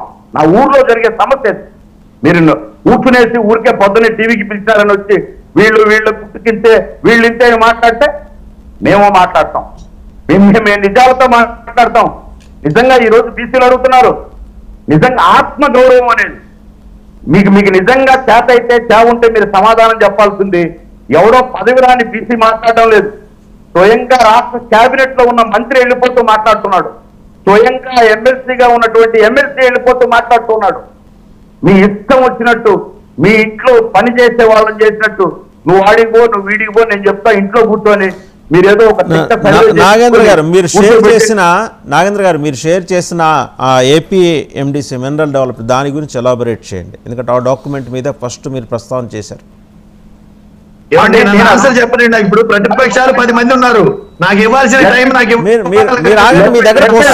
మీ దగ్గరకు వస్తున్నా ఆయన కంప్లీట్ చేయండి. వెంకటేశ్వర రెడ్డి గారు నేను మీ దగ్గరకు వస్తాను, ఆయన కంప్లీట్ చేయండి. నెక్స్ట్ మీరే మాట్లాడేది. నేను చెప్తాను వినండి. ఏపీఎండిసి అనే సంస్థను 1 లక్ష రూపాయలు ఒక షేర్ లెక్కన 7,000 షేర్లను తాకట్టు పెట్టారు. అంటే 7,000 ఇంటూ లక్ష 7,000 కోట్లు. ఇది ఏపీఎండిసి ఎండికి తెలుసు. 2034 సంవత్సరం వరకు 9 సంవత్సరాలు ఏ విధంగా అయితే ఈ రాష్ట్రంలో తాగుబోతున్న పొదవు పెట్టి అప్పు తెచ్చారో బాగా తాగుతారని తాగుబోతున్న ఆ విధంగా ఏపీఎండిసి అనే సంస్థలో 7,000 షేర్లు. సార్ నీకు చిన్న విషయం చెప్తున్నా వినండి. ఇదే ఏపీఎండిసిలో మధ్యప్రదేశ్ లో సిరివేరి ప్రాంతంలో ఉన్నటువంటి బొగ్గు గనుల్లో 75% అదానికి 2,500కే కొంటామని చెప్పి 2,500కి ఇచ్చేటట్టు ఒప్పందం కుదుర్చుకున్నారు. దీంట్లో మిగతా 25% స్మాల్ స్కేల్ ఇండస్ట్రీస్ కు 4,500 5,000కి ఇస్తున్నారు. తేడా చూడండి. వాళ్ళకు ఒప్పందం కుదిరిపోయింది. అలాగే ఇప్పుడు ఇక్కడ రైల్వే కోర్టులో ఉన్నటువంటి ఏపీఎండిసిని కుదవ పెట్టి 7,000 కోట్లు తెచ్చారు. ఇప్పుడు నేను అడిగేది ఏంటంటే ఏపీఎండిసి ఎండిని ఈ రాష్ట్ర ముఖ్యమంత్రిని జగన్మోహన్ రెడ్డిని మీరు ఆ తాకట్టు పెట్టిన ప్రైవేట్ వ్యక్తి ఎవరో తెలియదు. ఆ లోపు పెరుమాళ్ళు చెప్తారు. అది కదా మేము అడుగుతున్నాం. అరే నాయన ఆ తాకట్టు పెట్టుకున్న వ్యక్తి ఎవరు? ప్రైవేట్ వ్యక్తికి తాకట్టు పెట్టారు, ఆ ప్రైవేట్ వ్యక్తి ఎవరు అని అడుగుతున్నాం. ఇన్ని డీటెయిల్స్ మేము బాండ్లతో సహా ఇస్తే మీరు నిరాధారమైన ఆరోపణలు చేస్తున్నారు. ఎన్ని రోజులు చెప్తారు? అది పాడిండే పాట పాడిస్తున్నారు. వాస్తవాలను కళ్ళ ముందు ఉంచుతూ ఉంటే కూడా ఇంకా మీ దగ్గర ఆన్సర్ లేక వ్యక్తిగతంగా పుట్టుకల గురించి మాట్లాడుతూ నేను అదే అడుగుతున్నా. చెల్లెలు పుట్టుకే మా చెల్లెలే కాదు, రాజశేఖర రెడ్డికి పుట్టలేదు గారు. మాకు టైం ఇవ్వాలండి. వస్తున్నానండి వెంకటేశ్వర రెడ్డి గారు. Let him complete. ఉంది, టైం ఉంది. నేను మీతో 10 మంది ప్రతిపక్షాల వాళ్ళు ఉన్నారు. ఒకరిని సమాధానం చెప్పాలి. ఆయన కంప్లీట్ చేయండి. ఇందాక అన్నెసరీ కాంట్రవర్సీలోకి వెళ్ళాం కాబట్టి అది ఆపేసా. ముందర ఆయన సబ్జెక్ట్ కన్ఫైన్ చేస్తున్నారు. సబ్జెక్ట్ మాట్లాడండి. మీ దగ్గరకు వస్తా, నేను మీ దగ్గరకు వస్తా. Wait for a couple of minutes. Nagendra garu complete చేయండి. నాగేంద్ర గారు వినిపిస్తుంది సార్? వినిపిస్తాను, చెప్పండి. నేను ఒక్కటే చెప్తున్నాను సార్. ఈ రాష్ట్రంలో లాస్ట్ పాయింట్, ఈ రాష్ట్రంలో ప్రతి బీసీ ఎదురు చూస్తున్నాడు. ఎందుకంటే నిజంగా ఒక్క ఛాన్స్ అని ఈ మేనిఫెస్టోతో జగన్మోహన్ రెడ్డి గారిని నమ్మింది నిజం. ఓట్లేశారు. తర్వాత ప్రతి బీసీ మోసపోయాడు. ఇప్పుడు ప్రభుత్వంలో ఉన్నటువంటి కార్పొరేషన్ చైర్మన్లు కానీ మంత్రులు కానీ అంటే ఒకవేళ పదవి వచ్చినా నిన్న వాళ్ళ ఆవేదన మీరు చూశారు. ఒక అటెండర్ను సైతం మనం ఇతను వద్దు అని అక్కడికి మార్చుకోలేని అధికారం ఎందుకు ఈ అధికారం అనే అంత ఆవేదన వెలుగుతున్నారు ఒక్కొక్కరు. కాబట్టి టీపీలు మొత్తం టీడీపీ జనసేన డిక్లరేషన్ 100% అంటే ఒక 98% నేను ఆమోదించారు, స్వాగతించారు. రేపు ఈ ఎన్నికల్లో బుద్ధి చెప్తారు ఈ ప్రభుత్వానికి అనేది రైట్. వెంకటేశ్వర రెడ్డి గారు మాట్లాడండి, మీరు మాట్లాడండి. మీకు కూడా ఆ డాక్యుమెంట్ షేర్ చేశాను వెంకటేశ్వర రెడ్డి గారు. నాకు ఆ డాక్యుమెంట్ షేర్ చేయండి. ఒకటి చేశాను. ఇప్పుడు నాగేంద్ర గారు ఆయన ఏ పార్టీ తరఫున వచ్చారండి? జనసేన సెక్రటరీ, రాష్ట్ర కార్యదర్శి, అధికార ప్రతినిధి వారు. ఓకే, జనసేన నాగేంద్ర గారు జనసేన నుంచి వచ్చారు కదా. ఇక విషయం ఏంటంటే ఆ డాక్యుమెంట్ నాకు ఒకసారి పంపించండి. ఇప్పుడు మా ఇద్దరి సంభాషణ అబ్యూజ్డ్ లాంగ్వేజ్ ఏదైతే ఉందన్నారో అది పూర్తి వీడియో ఒకసారి పంపించండి.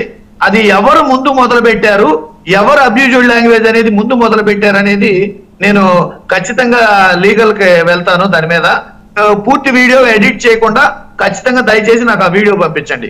ఇంకొక విషయం ఏంటంటే ఇప్పుడు ఆయన ఇచ్చిన ప్రశ్నలకు సమాధానం ఏంటంటే ఇప్పుడు ఒకవేళ వేరే ఏ పార్టీలైనా గతంలో అధికారంలో ఉన్న పార్టీలే ఇప్పుడు ప్రతిపక్షంలో ఉండి మాట్లాడుతున్నాయి. ఇప్పుడు మళ్ళీ ఒకవేళ అధికారంలోకి గనక వస్తే ఈ బీసీ కార్పొరేషన్లు ఉంచుతారా, తీసేస్తారా? అది ఫస్ట్ దానికి సమాధానం చెప్పానండి. కార్పొరేషన్లు వేస్ట్ అని అంటున్నారు కదా, అవి ఉంచుతారా, తీసేస్తారా? ఇప్పుడు వాలంటీర్ వ్యవస్థ కానీ సచివాలయ వ్యవస్థ కానీ వీటిలో ఈ బీసీ డిక్లరేషన్ లో ఉన్నాయి అమలు జరుపుతారా లేదా? డిక్లరేషన్ లో ఉన్నాయి అమలు జరుపుతారా లేదా? గతంలో ఎన్ని డిక్లరేషన్లు వచ్చినాయి, ఎన్ని అమలు జరిపారు? ఇప్పుడు ఆయన ఏపీఎండిసి గురించి దానికి డాక్యుమెంట్ పంపించారు. ఖచ్చితంగా దాని మీద పూర్తిగా మేము స్టడీ చేసి ఆయన ఖచ్చితంగా నిరాధారమైన ఆరోపణలు చేస్తున్నారు కాబట్టి దాని మీద కూడా లీగల్ గా మేము వెళ్తాము. దాని గురించి కూడా అటు పక్కన పెడదాం. ఇక్కడ దాన్ని కూడా చదివి నేను పూర్తిగా వివరణ ఇస్తాను. ఇక్కడ నేను చెప్పే మాట ఏంటంటే ఆధారాలు లేకుండా, లేకుండా ఏ ఆరోపణ చేసినా, ఏ ఇది చేసినా ప్లీజ్ ఒక నిమిషం మహేష్ గారు, ఆయన లెట్ హిమ్ కంప్లీట్ అండి, లెట్ హిమ్ కంప్లీట్ ప్లీజ్. ఏ ఆరోపణ చేసినా స్పెసిఫికేషన్ తోటి ఫలాని విషయంలో, ఫలాని ప్రాంతంలో, ఫలాని విధంగా మీకు ఇది జరిగిందని చెప్పేసి ఆరోపణ చేస్తే ప్రభుత్వం క్లారిటీ ఇవ్వగలదు, క్లారిఫికేషన్ ఇవ్వగలదు. అట్ ది సేమ్ గతంలో మేము ఈ విధంగా ఇంప్లిమెంట్ చేశాము, గతంలో మేము బీసీ సామాజిక వర్గాలకి ఈ విధంగా ఇంప్లిమెంట్ చేశాము, ఈ విధంగా అమలు జరిపాం, మళ్ళీ అధికారంలోకి వస్తే ఈ విధంగా చేస్తామని చెప్పాలి కదా. అలా చెప్పకుండా ఇదే పార్టీలో గత 5 ఏళ్ల అధికారంలో ఉన్నాయి, ఏదైతే ఇప్పుడు బీజేపీ, జనసేన, టీడీపీ అని అంటున్నారో వీళ్ళందరూ గతంలో అధికారంలో ఉన్నవాళ్లే. గతంలో అధికారంలో ఉంటే ఏం చేశారు బీసీలకి? ఈ బీసీ డిక్లరేషన్ ఇప్పుడు ఇవ్వడం కాదు, గతంలో కూడా ఒకసారి బీసీ డిక్లరేషన్ ఇచ్చారు. అది అమలు జరిపారా? మీరైతే ప్రధానంగా 3 క్వశ్చన్లు వేశారు. నేను చెప్తున్నాం, శాలివాహన సామాజిక వర్గానికి, కుమ్మరి సామాజిక వర్గానికి నాడు రాజశేఖర రెడ్డి గారి ప్రభుత్వంలో, రాజశేఖర రెడ్డి గారి హయాంలో ఐలాపూర్ వెంకయ్య గారికి ఎమ్మెల్సీ ఇచ్చాం. ఐలాపురం వెంకయ్య గారికి ఎమ్మెల్సీ ఇచ్చాం మేము. అట్లానే రాజశేఖర రెడ్డి గారి హయాంలో ఇప్పుడు వీళ్ళు చెప్పేది న్యాయ బ్రాహ్మణ సంఘానికి మేము కార్పొరేషన్ చేసి, కార్పొరేషన్ చైర్మన్ ఇచ్చి కావాల్సిన నాకు అర్థం కాల. రాజశేఖర రెడ్డి గారు చేసింది కాంగ్రెస్ పార్టీ, మీరేం చేశారు చెప్పండి? మీ పార్టీ వైఎస్ఆర్సీపీ వేరు, రాజశేఖర రెడ్డి గారు కాంగ్రెస్ పార్టీ కాదు అని చెప్పి మీరే కదా. రాజశేఖర రెడ్డి గారు వేరు, మీరే మీ పార్టీ పెట్టింది. రాజశేఖర రెడ్డి గారు కాంగ్రెస్ పార్టీ కాదని కాంగ్రెస్ పార్టీ మీది కాదు అదే. మీ పార్టీ గురించి చెప్పుకోండి, మీ పార్టీ గురించి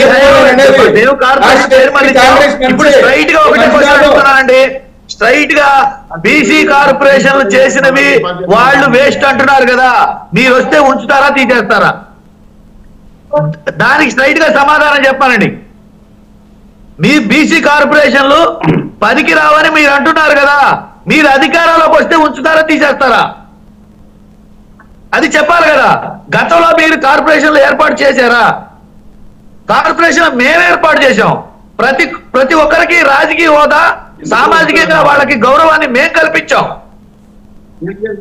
కల్పించబట్టే ఈ రోజు నిధుల గురించి మీరు మాట్లాడుతున్నారు. వాసుదేవ్ గారు ఒకసారి నేను మాట్లాడాలి. రైట్, ఒకసారి వస్తాను. శ్రీనివాస్ చౌదరి గారి దగ్గరికి వెళ్ళాలి. శ్రీనివాస్ చౌదరి గారు, సరే డిక్లరేషన్ గురించి మనం టెక్నికల్గా చాలా పాయింట్లు నాకు ఒకటే ఒక ప్రధానమైన ప్రశ్న. వీళ్ళందరూ చెత్త రకరకాల కుంభకోణాల్లో ఇరుక్కున్నారు, వాళ్ళని తరిమి కొట్టి ఓడిస్తామని చెప్పిన ఒక ఇద్దరిని నిన్నో మొన్న వరుసగా పార్టీలో చేర్చుకున్నారు వీళ్ళు. ఈరోజు నిన్నటి వరకు వైసీపీలో ఉన్న చెత్త ఈరోజు టీడీపీకి వచ్చేప్పటికి పరమాన్నం ఏమన్నా అయిపోయిందా? దీనికి సమానం చెప్పండి మొదలు. సార్, మొదట రాజకీయాల్లో ఏ పార్టీ వాళ్ళన్నా మారుతుంటారు. మేమేం బేషరతుగా వాళ్ళకి పదవులు ఇస్తామనో సీట్లు ఇస్తామనో మేము తీసుకోవాలి. పార్టీలో జాయిన్ చేసుకున్నాం బీసీలుగా. ఆ బీసీ నాయకులు వచ్చి ఏం మాట్లాడారు, బీసీ సామాజిక వర్గానికి ఏం జరిగింది పబ్లిక్ లో చూశారు.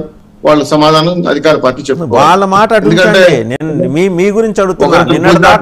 నిన్నటిదాకా ఈ రోజు మీ ఇంట్లోకి వచ్చేప్పటికి పరమాన్నం అయిపోతుందా? దీనికి చెప్పండి సమాధానం చాలు. నేను అదే మీరు చెప్తున్నా. డైరెక్ట్ మా పార్టీలో జాయిన్ అయినారు అంతే. మేము వాళ్ళకి మేము పదవులు ఇస్తామనో పెట్టండి సార్. నేను పదవుల గురించి మాట్లాడట్లా. నిన్నటి చెత్త ఈ రోజు పరమాన్నం ఎలా అవుతుంది? చెత్త నుంచి పరమాన్నం తయారు చేయడం ఎలా? అది కూడా ఏమన్నా పథకం ప్రవేశపెడతారా మీరు? మేము పరమాన్నం అని వాళ్ళు చెప్పలా. పార్టీలో సభ్యులుగా చేరారు. చేరని తప్పే ఉంది. రాజకీయాల్లో ఏ పార్టీ నుంచి ఏ పార్టీగా మారుతూ ఉంటారు. తప్పుంటే తప్పుడు కండిద్దాం. మేమైతే బేషరతుగా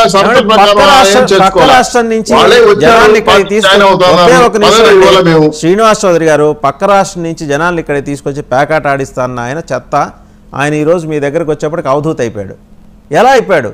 ఇది అల్లావుద్దీన్ అద్భుత దీపం కన్నా ఏదో ఇంకో బ్రహ్మాండమైన దీపం మీ దగ్గర ఉండాలి, లేకపోతే అవరు కదా అలాగా. అలా ఏం లేదు సార్.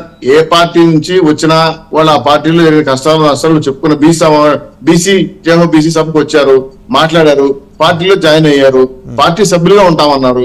అంతేగాని తప్పులు మీరు నిర్ణయించలే. ఇంకా ఆయన చేసిన తప్పులు ఉంటే, ఆయన మిస్టేక్లు చేసిందే చట్ట ప్రకారం వాళ్ళు చేసిన చర్యలు తీసుకుంటారు. మేము కూడా విమర్శించాము, తప్పేం లేదు. తప్పులు చేస్తే ఏ పార్టీ రాజకీయ నాయకులు విమర్శిస్తారు. ఇప్పుడు కూడా నాగేంద్ర గారు చెప్పిన పాయింట్లు అవే కదా. ఇప్పుడు కుదవ పెట్టారనో ఇంకో అంటే రాష్ట్ర ఆర్థిక పరిస్థితిలో ఈ రోజు రాష్ట్రాన్ని పూర్తిగా వాళ్ళు జాగీర్లాగా తగట పెట్టేస్తే అది భరించేది రేపు రాష్ట్ర ప్రజలే. అది కదా మెయిన్ పాయింట్. ఇప్పుడు బీసీలకు న్యాయం జరగాలన్నారు. మేము కూడా హోమ్ మినిస్టర్ పదవులు ఇచ్చాం, కార్పొరేషన్ పదవులు ఇచ్చాం, మంత్రి పదవులు 10 రోజులు అంటే మంత్రి పదవులు ఇచ్చాం, చట్టసభలు పంపించాం, రాజ్యసభ కూడా పంపించాం. ఏ ఉపయోగం వాళ్ళు చేస్తే వాళ్ళు ఆర్థికంగా బలపడతారని ఆలోచనతోనే ఎంఎస్సీలు కానీ ప్రత్యేకంగా ఫండింగ్ ఏర్పాటు చేయగానే ఆదరణ పథకంగా తీసుకొచ్చాం. అలాగే బీసీ రిజర్వేషన్ కూడా కదా పెట్టాం. ఇవన్నీ కూడా ఉపయోగపడతాయి. బీసీ సమాజ వర్గానికి ఆర్థికంగా అభివృద్ధి చేస్తే బెస్ట్ స్కూల్స్ కానీ, ఐఏఎస్ కోచింగ్ కానీ, విదేశీ విద్య, షరతులు లేని విదేశీ విద్య, ఇవన్నీ కూడా మేము మెన్షన్ చేయడంతో వాళ్ళు చాలా హ్యాపీగా ఫీల్ అయ్యారు. ఇవన్నీ కూడా జగన్మోహన్ రెడ్డి గారు చేస్తామని పెద్దపేటేసారు కింద కదిపెట్టేశారు జగన్మోహన్ రెడ్డి గారు. అందుకని బీసీలు భయపడి బయటకు వచ్చేసారు. ఇప్పుడు మీ 20 మంది మంత్రులే కదా వచ్చేసారు. మా పార్టీలు చేసుకోకూడదు రూల్ ఏమీ లేదు కదా. ఏ పార్టీ నుంచి ఏ పార్టీ సభ్యులుగా జాయిన్ అవ్వచ్చు, చేరొచ్చు అనేది భారత రాజ్యాంగంలో వాళ్ళకైనా హక్కులు. మేము మా దగ్గరికి వచ్చినంత మేము వాళ్ళు చెత్త పరమాణం అయిపోతున్నాను, వాళ్ళు గొప్ప వాళ్ళు మేము చెప్పట్లా. పార్టీలో చేరారు, పనిచేస్తే ఉంటారు, పార్టీ నిబంధనలకు అనుగుణంగా చేయమని మేము అడుగుతాము, పదవులు ఇస్తామని మేము చెప్పట్లా. ఇంకో విషయం ఏంటంటే బీసీ సమాజ వర్గం పూర్తి స్థాయిలో రాష్ట్ర వ్యాప్తంగా 2 కోట్ల పైచిలుకున్నటువంటి వ్యక్తులందరూ కూడా ఈ రోజు కల్లుగీత కార్మికుల కానుంచి మీరు చెప్పిన నాయ బ్రాహ్మణ కానుంచి కుమ్మరి కార్పొరేట్ వరకు మొత్తం కూడా ఏంటంటే అనేక సమస్యలతో బిల్డింగ్ వర్కర్స్ కానీ సతమతం అవుతున్నారు. ఎందుకంటే పనులు లేవు. ఆ పనులు కల్పించేదానికి వాళ్ళకి ఆర్థికంగా దోహదం చేయడం కోసం కార్పొరేషన్లు ఏర్పాటు చేయాలి. అలాగే వైసీపీ నాయకులు మన కార్పొరేషన్ ఉంటారా, తీసేస్తారు. ఎందుకు తీసేస్తారండి? మేము బీసీ కార్పొరేషన్ ఒకటే పెట్టాం, మీరు దాన్ని చెండాడి 56 కార్పొరేషన్లు చేశారు. మేము ఇంకా 14 కార్పొరేషన్ కూడా యాడ్ చేస్తున్నాం. మీరు ఇచ్చిన మన 5,000 రూపాయలు జీతాలు ఇవ్వండి, ప్రతి కార్పొరేషన్ ఫండ్ ఏర్పాటు చేస్తాం. ఆ ఫండ్ ద్వారా ఆ కుల పెద్దలు బాగుపడేదానికి, ఆ కుల వృత్తులు బాగుపడేదానికి అన్ని రకాల సబ్సిడీ కింద తీసుకొని వస్తాం. ఇది కాకుండా రాష్ట్ర వ్యాప్తంగా ఉన్నటువంటి ఇంకా మిగిలిపోయిన చాలా మంది ఇంకా 153 కులాలతో మిగిలిన వాళ్ళు కూడా ఉన్నారు. వాళ్ళు కూడా ఏ విధంగా తీసుకురావాలని ప్లాన్ చేస్తాం. దీనికి అనుగుణంగా వాళ్ళ ఆర్థిక వెసులుబాట్లు వాళ్ళని అభివృద్ధి చేయడానికి చేస్తాం. కానీ వాళ్ళని రాజకీయంగా వాడుకొని ఓట్ బ్యాంక్ వాడుకునే పరిస్థితి తెలుగుదేశం పార్టీ కాదు.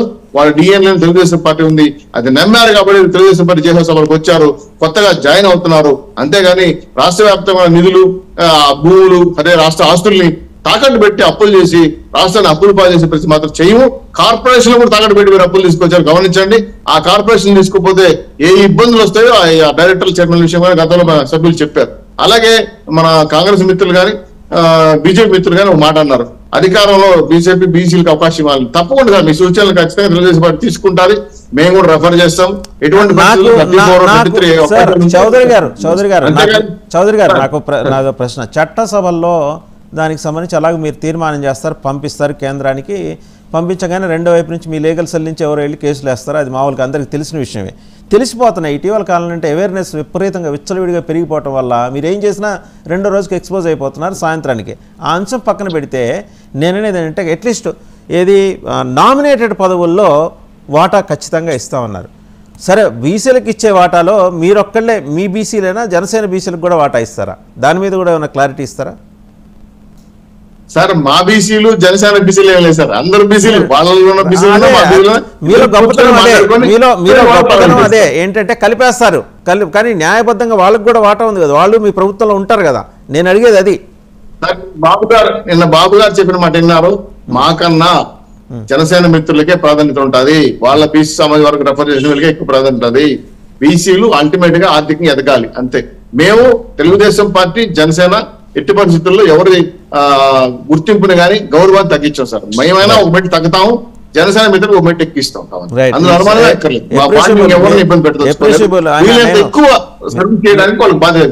మీ నాయకుడు నేను మారుతున్నాననే దానికి ఇండికేషన్ ఏంటంటే ఇప్పుడు ఇవాళ మీరు చెప్పింది రేపు ఆయన ఇంప్లిమెంట్ చేస్తే. ఒకసారి డివి శ్రీనివాస్ గారి దగ్గరికి వెళ్దాం. శ్రీనివాస్ గారు ఏమంటారు? ఈరోజు మీరు తీసుకున్నటువంటి ఇది అన్రిప్రజెంటెడ్ క్యాస్ట్ కి చట్టసభల్లో రిప్రజెంటేషన్ కోసం మీరు ఇవాళ కాదు, చాలా ఏళ్ళుగా ఇదే సబ్జెక్ట్ మీద మీరు డిబేట్లు పెట్టడం కానీ మీ వాయిస్ వినిపించడం కానీ అది అందరూ వెల్కమ్ చేయాల్సినటువంటి అంశం. మనం తెలుసు ఏది గతంలో సభలో ఉన్నటువంటి కొన్ని కులాలు కూడా తర్వాత అదృశ్యమైన పరిస్థితి మనం చూసాం. ఎందుకంటే మీరు గుంటూరు ప్రాతినిధ్యం మీకు తెలుసు. అలాంటి సందర్భాల్లో కూడా మనం ఆ తప్పులు సరిదిద్దుకోవాల్సిన అవసరం ఉంది. ఎందుకంటే చట్టసభలు అనేది కొన్ని కులాలకో కొన్ని వర్గాలకో ధనానికో పరిమితం కాకూడదు అన్నమాట. ప్రజాస్వామ్యంలో అన్ని రకాల గొంతులు వినపడాలి. దట్టు ముఖ్యంగా అల్పసంఖ్యాక వర్గాల ప్రాతినిధ్యాన్ని పెంచాల్సిన అవసరం ఇవాళ అది అర్జెంట్ నీడ్ అన్నమాట, తక్షణ కర్తవ్యం. తర్వాత మనం మాట్లాడుకున్న దాంట్లో కూడా చెత్తను నుంచి పరిమాణం ఇది అన్నారు. అది కూడా సాధ్యమే, ఎందుకంటే అది కూడా చంద్రబాబు చేశాడు. వేస్ట్ టు ఎనర్జీ ప్లాంట్స్ పెట్టాడు. వేస్ట్ టు ఎనర్జీ ప్లాంట్స్ లో మనం ఏంటంటే తెలుగుదేశం కూడా విద్యుత్ తయారవుతున్నప్పుడు శ్రీనివాస్ గారు ఒకటి ఏది చెత్త కాదు, అది కూడా మనం ఖండించాల్సిందే. అనేది కూడా ఇక్కడ మీకు మాట చెప్పాలి, మీరే మాట్లాడరు. గుమ్మనూరు జయరాం గురించి అలాగే ఇంకెవరినో ఒక ఎమ్మెల్సీని ఇంకొకళ్ళని ఎవరినో తీసుకున్నప్పుడు వాళ్ళు అంతకుముందు తెలుగుదేశం నాయకులు అన్నమాటే చెత్త ఇవన్నీ. ఇప్పుడు ఆయన నిన్నటికి వచ్చేప్పటికి ఏమన్నా అవధూతలాగా ఎలాగ వాళ్ళ కళ్ళ ముందు సాక్షాత్కరించాడు నాకు అర్థం కావట్లా. అంటే out of innocence and ignorance నేను అడిగాను శ్రీనివాస్ చౌదరి గారిని. ఎనీహౌ వాళ్ళు ఒక విషయం ఏంటంటే మనం తీసుకోవాల్సింది ఇక్కడ చూడాల్సింది వైఎస్ఆర్ కాంగ్రెస్ పార్టీలో అందరూ బీసీలు కూడా బయటకు వెళ్ళిన వాళ్ళంతా కూడా ఏమంటున్నారు, ఆత్మ గౌరవానికి అహంభావానికి మధ్య యుద్ధం అంటున్నారు. అది ఇవాళ వైసీపీని డిఫెన్స్ లో పడేస్తోంది. మనం కర్నూలు ఎంపీ చూసాం, సంజీవ్ కుమార్ అదే విమర్శ చేశారు. ఆ తర్వాత వంశీకృష్ణ యాదవ్ ఎమ్మెల్సీ మన మిత్రుడు చెప్పారు, అదే విమర్శ చేశారు. జంగా కృష్ణమూర్తి మీకు తెలుసు, ఏది గుంటూరు జిల్లా. అసలు వీళ్ళంతా కూడా రాజశేఖర రెడ్డి వీర విధేయులు అన్నమాట. ఆయన మీకు తెలుసు ఎవరు, పార్థసారథి. పార్థసారథి తండ్రి ఎప్పుడో తెలుగుదేశంలో ఉంటే ఉండొచ్చు, కానీ పార్థసారథి గారు మనకి రాజశేఖర రెడ్డి క్యాబినెట్ లో ఉన్నటువంటి వ్యక్తి. ఆయన ఏమన్నారు, బీసీ సీనియర్, ఆయన ఏమన్నారు, జనంలో గుర్తింపు ఉంది కానీ నాకు జగన్ దగ్గర గుర్తింపు లేదని సిద్ధం సభలోనే వ్యాఖ్యలు చేసిన దీంట్లో ఇవాళ ఇప్పటికైనా సరే వైఎస్ఆర్ కాంగ్రెస్ పార్టీ జాగ్రత్త పడాలి. ఎందుకంటే ఇంకా 40 రోజులు టైం ఉంది. బీసీనే వాళ్ళు టార్గెట్ చేస్తున్నటువంటి పరిస్థితుల్లో రేపు బీసీ ఓట్ బ్యాంక్ నే వైఎస్ఆర్ కాంగ్రెస్ పార్టీ కోల్పోతున్న నేపథ్యంలో ఏ విధంగా దీనికి అడ్డుకట్ట వేయాలి అనేది అక్కడ పెద్దలు చూసుకోవాల్సినటువంటి అంశం అన్నమాట. ఒక సంజీవ్ కుమార్, వంశీకృష్ణ యాదవ్, పార్థసారథి, జంగా కృష్ణమూర్తి, ఇంతమంది బీసీలు సీనియర్స్ వీళ్ళందరూ కూడా ఇక్కడ ఆత్మగౌరవానికి చోటు లేదు అనేది ప్రజల్లోకి బలంగా వెళ్తున్నటువంటి నేపథ్యంలో వైఎస్ఆర్ కాంగ్రెస్ పార్టీ ఇవాళ మరి బీసీలనే కోల్పోయే పరిస్థితి మనం చూస్తున్నాం. అదే సమయంలో తెలుగుదేశం, జనసేన బీసీలనే తీసుకుంటూ ఈ రోజు డిక్లరేషన్ కూడా వైబ్రేషన్స్ మనం చూస్తున్నాం. ఈ సందర్భంలో మరి రాబోయే 40 రోజుల్లో కోల్పోబోతున్నటువంటి బీసీ ఓట్ బ్యాంక్ ని వైఎస్ఆర్ కాంగ్రెస్ పార్టీ ఎంత మేరకు మెయింటైన్ చేసుకుంటుందో దాన్ని బట్టే రేపటి జయాపజయాలు ఆధారపడి ఉంటాయి. రైట్. మహేశ్వర గారు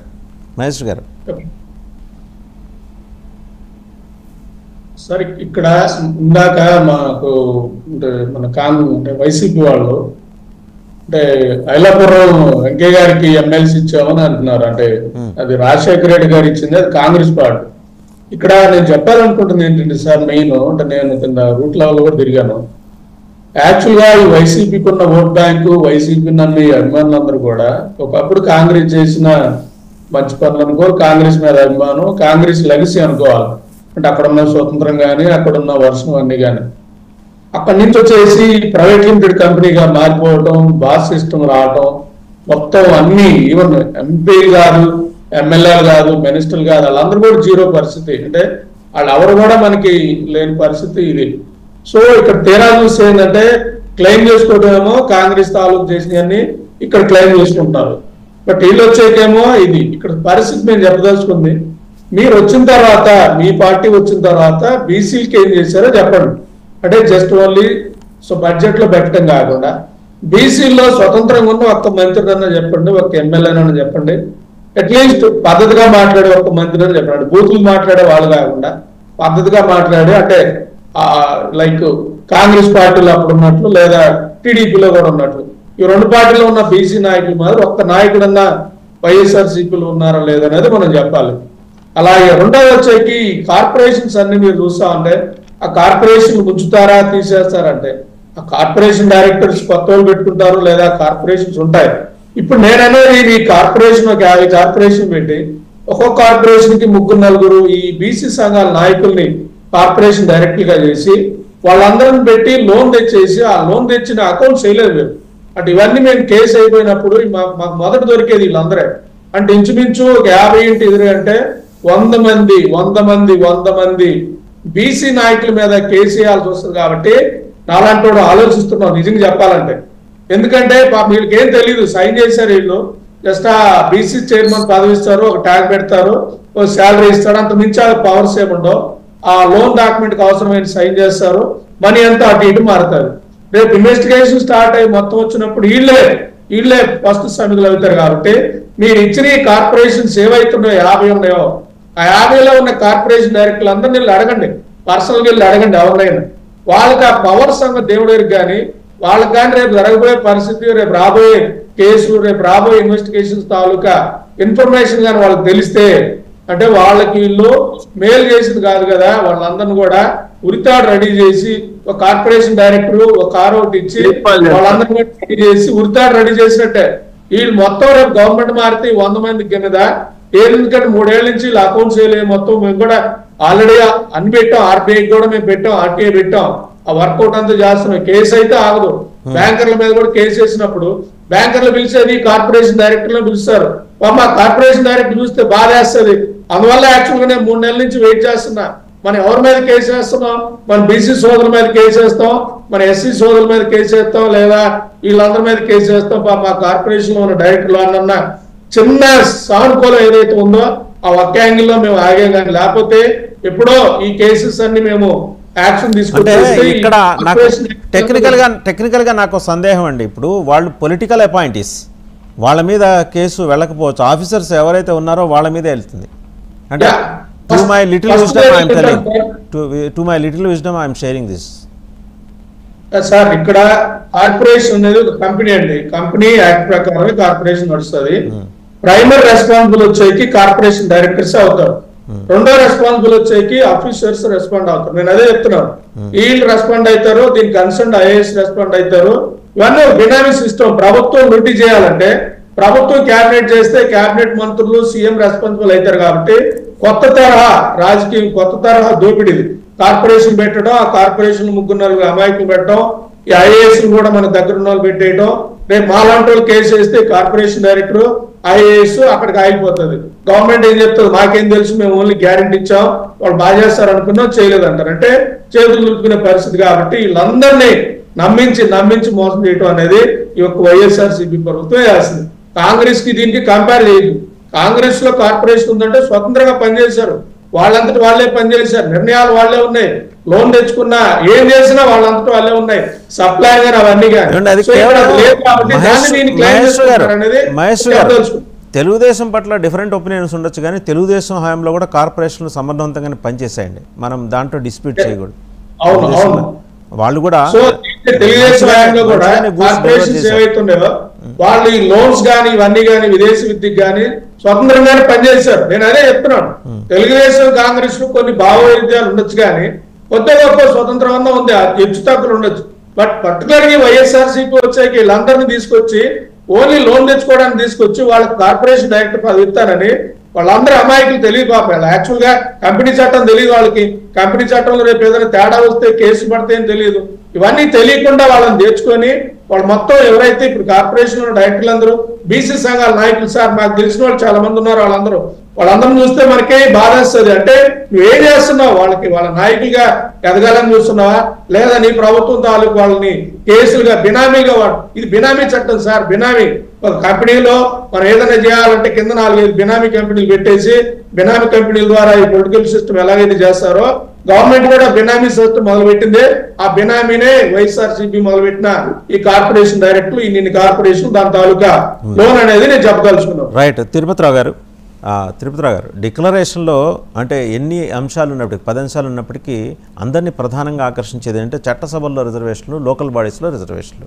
నాకు ఇందాక మీరైతే ఒకటి చాలా ఖచ్చితంగా రూల్ అవుట్ చేశారు, 33% అనేది సాధ్యం కాదు, అప్రస్తుతము అనే మాట అన్నారు. అంటే ఆ రిజర్వేషన్ అంశం పక్కన పెడితే రిజర్వేషన్ లేకుండా కూడా అన్రిప్రజెంటెడ్ సెక్షన్స్ని చట్టసభలకు తీసుకొచ్చే అవకాశం ఉంది కదా, దాన్ని ఎందుకు పరిశీలించరు? అంటే చాలా తెలివిగా తెలుగుదేశం ఈ డిక్లరేషన్లో ఆ ప్రస్తావన తీసుకొచ్చి దీనికి ఆమోదం లభిస్తే మేము తీసుకుంటాం.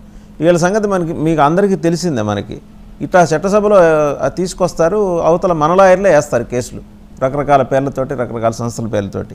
అది అట్లా మురిగిపోతాయి. కాపు రిజర్వేషన్లు చూసాం కదా, ఈడబ్ల్యూఎస్ కోటాలోంచి కాపు రిజర్వేషన్ల కోసం చట్టసభలో ప్రస్తావన చేశారు, తీర్మానం చేశారు, ఆమోదయోగ్యమైన తీర్మానమే చేశారు. బాగానే ఉంది. అంటే బయటికి ఒక ఇంప్రెసివ్ పిక్చర్ ఇవ్వటం కోసం. బట్ జరిగింది ఏంటి వాస్తవానికి? అది మెటీరియలైజ్ అయిందా? కాలేదు కదా. రేపొద్దున ఇది కూడా అలాగే జరుగుతుంది కదా. వాసుదేవన్ గారు, నేను అది ప్రస్తావించడం ఏదో ఎత్తి చూపడం కాదు. నేను ఒకవేళ రేపు మేము అందులో భాగస్వాములం అయితే దానికి జవాబు చెప్పడానికి మాకు అవకాశం ఉండాలా. ఒకవేళ మేము అవ్వకపోయినా సరే పబ్లిక్ ఏమనుకుంటుందంటే జనసేన పార్టీ ఇప్పటికీ ఎన్డీఏలో ఉంది, మేమే ఏదో పంపించాం వాళ్ళ దగ్గరికి అన్నటువంటి ఒక భావన ఉంది. మా జన సైనికుల దృష్టిలో పెట్టుకొని కూడా నేను అది మాట్లాడాను. అవునవును, అది తప్పు అని చెప్పేసి నేను అనుకోవట్లా. ఎందుకంటే ఇక్కడ ఇవాళ ఎన్నికలకు వెళ్తున్నవేవి కొత్త పార్టీలు కావండి. గతంలో తిరస్కరించబడిన వాళ్ళు ఇవాళ మళ్ళీ అధికారంలోకి వస్తామని చెప్పేసి అనుకుంటున్నాం. ఎందుకంటే నేను అనుకుంటున్నాము అంటున్నాను. ఎందుకంటే గతంలో మేము కలిసే ఉన్నాం కాబట్టి నేను వివక్ష చూపట్లేదు తెలుగుదేశం. ఒకవేళ మేము వెళ్ళకపోయినా సరే మా మిత్రపక్షం ఉంది కాబట్టి. అదే సందర్భంలో గతంలో మేము వైనాట్ 151 దగ్గర నుండి వైనాట్ 175 అనుకున్న వాళ్ళు మళ్ళీ ఉంటున్నారు. అందుకంటే ఇక్కడ కొత్తగా ఉన్నటువంటి భాగస్వాములు లేరు, కొత్తగా ఉన్నటువంటి పార్టీలు ఏమీ లేవు. కాబట్టి ఇవన్నీ చర్చనీయాంశాలు. ఆ రోజు ఎక్కడ ఫెయిల్ అయ్యామో అక్కడ చూసుకోవాల్సినటువంటి ఆవశ్యకత ఉంది కాబట్టి నేను దాన్ని ప్రస్తావించాను. ఒకటోది. రెండోది, బీసీ సాధికారికతకి ఎలా ఉంటది అంటే అమ్మకి ఇల్లు కడదామని మాకు గుణుపూర్ అని ఒక పక్కనే ఉందండి, గుణుపూర్ జంగాల్ అని ఉంటారు. వాళ్ళు ఏంటంటే పగలల్లో యాచి గుర్తుకి వెళ్ళిపోతారు, ఎక్కడో అడుగు తినేసి రాత్రికి వచ్చి అరే అమ్మ ఒక్కదా ఉండిపోతుంది, అమ్మకి ఇల్లు కట్టాలరా అనుకుంటారు. వాళ్ళు ఉండే చెట్లకి వెళ్తా అనుకోవడం వెళ్ళిపోవడం పొద్దున్న, రాత్రి అయ్యేసరికి మామూలే, పగలయ్యేసరికి మామూలే. అలా ఉందన్నమాట బీసీ సాధికారం. ఎందుకు నేను చెప్తున్నానంటే, ఇప్పుడు ఎస్ డెఫినెట్ గా ఏదైతే రిజర్వేషన్ లేకుండా చేసే చిత్తశుద్ధి ఉన్నట్టయితే అది వాంఛనీయమైన. అయితే అక్కడ కూడా నేను చెప్తున్నా, ఒకవేళ తెలుగుదేశం పార్టీ నిజంగా చేసినా కూడా నాలాంటి బీసీ ఎక్కడ అందుకోగలరండి? ఎందుకనేసి అంటే ఇవాళ ఈ రాష్ట్రంలో ఉన్నటువంటి పరిస్థితుల్లో నేను చెప్పేది పక్క రాష్ట్రంలో అందుకోవడానికి నాకు అవకాశాలు ఉన్నాయి. కానీ ఈ రాష్ట్రంలో ఇవాళ ఒక శాసనసభ్యునిగా వెళ్ళాలంటే 50 కోట్ల రూపాయలు ఉండాలి, పార్లమెంట్ సభ్యునిగా వెళ్ళాలంటే 100 కోట్లు ఖర్చు పెట్టాల్సినటువంటి పరిస్థితుల్లో నాలాంటి బీసీ అందుకోలేకపోవచ్చు. కానీ ఈ చిత్తశుద్ధి ఉన్నట్లయితే ఏదైతే నాకు ఎమ్మెల్యేగా అవకాశం రాలేదు, ఒక ఎమ్మెల్సీగా పెట్టండి. మీరు ఇందాక అన్నటువంటి కులాల దగ్గర నుండి ఒక అందులో విజ్ఞానటువంటి వాళ్ళని తెచ్చి ఒక ఎమ్మెల్సీగా పెట్టండి. లేదా ఏదైతే రాజ్యాంగపరమైనటువంటి పదవులు ఉంటాయో వాటిల్లో పెట్టడానికి ప్రయత్నాలు చేయండి. ఇది కూడా ఒక రకంగా పునరావాసానికో లేకపోతే ఏదని అనుకున్నట్లయితే కూడా ఒక మార్గాలు ఉన్నాయి.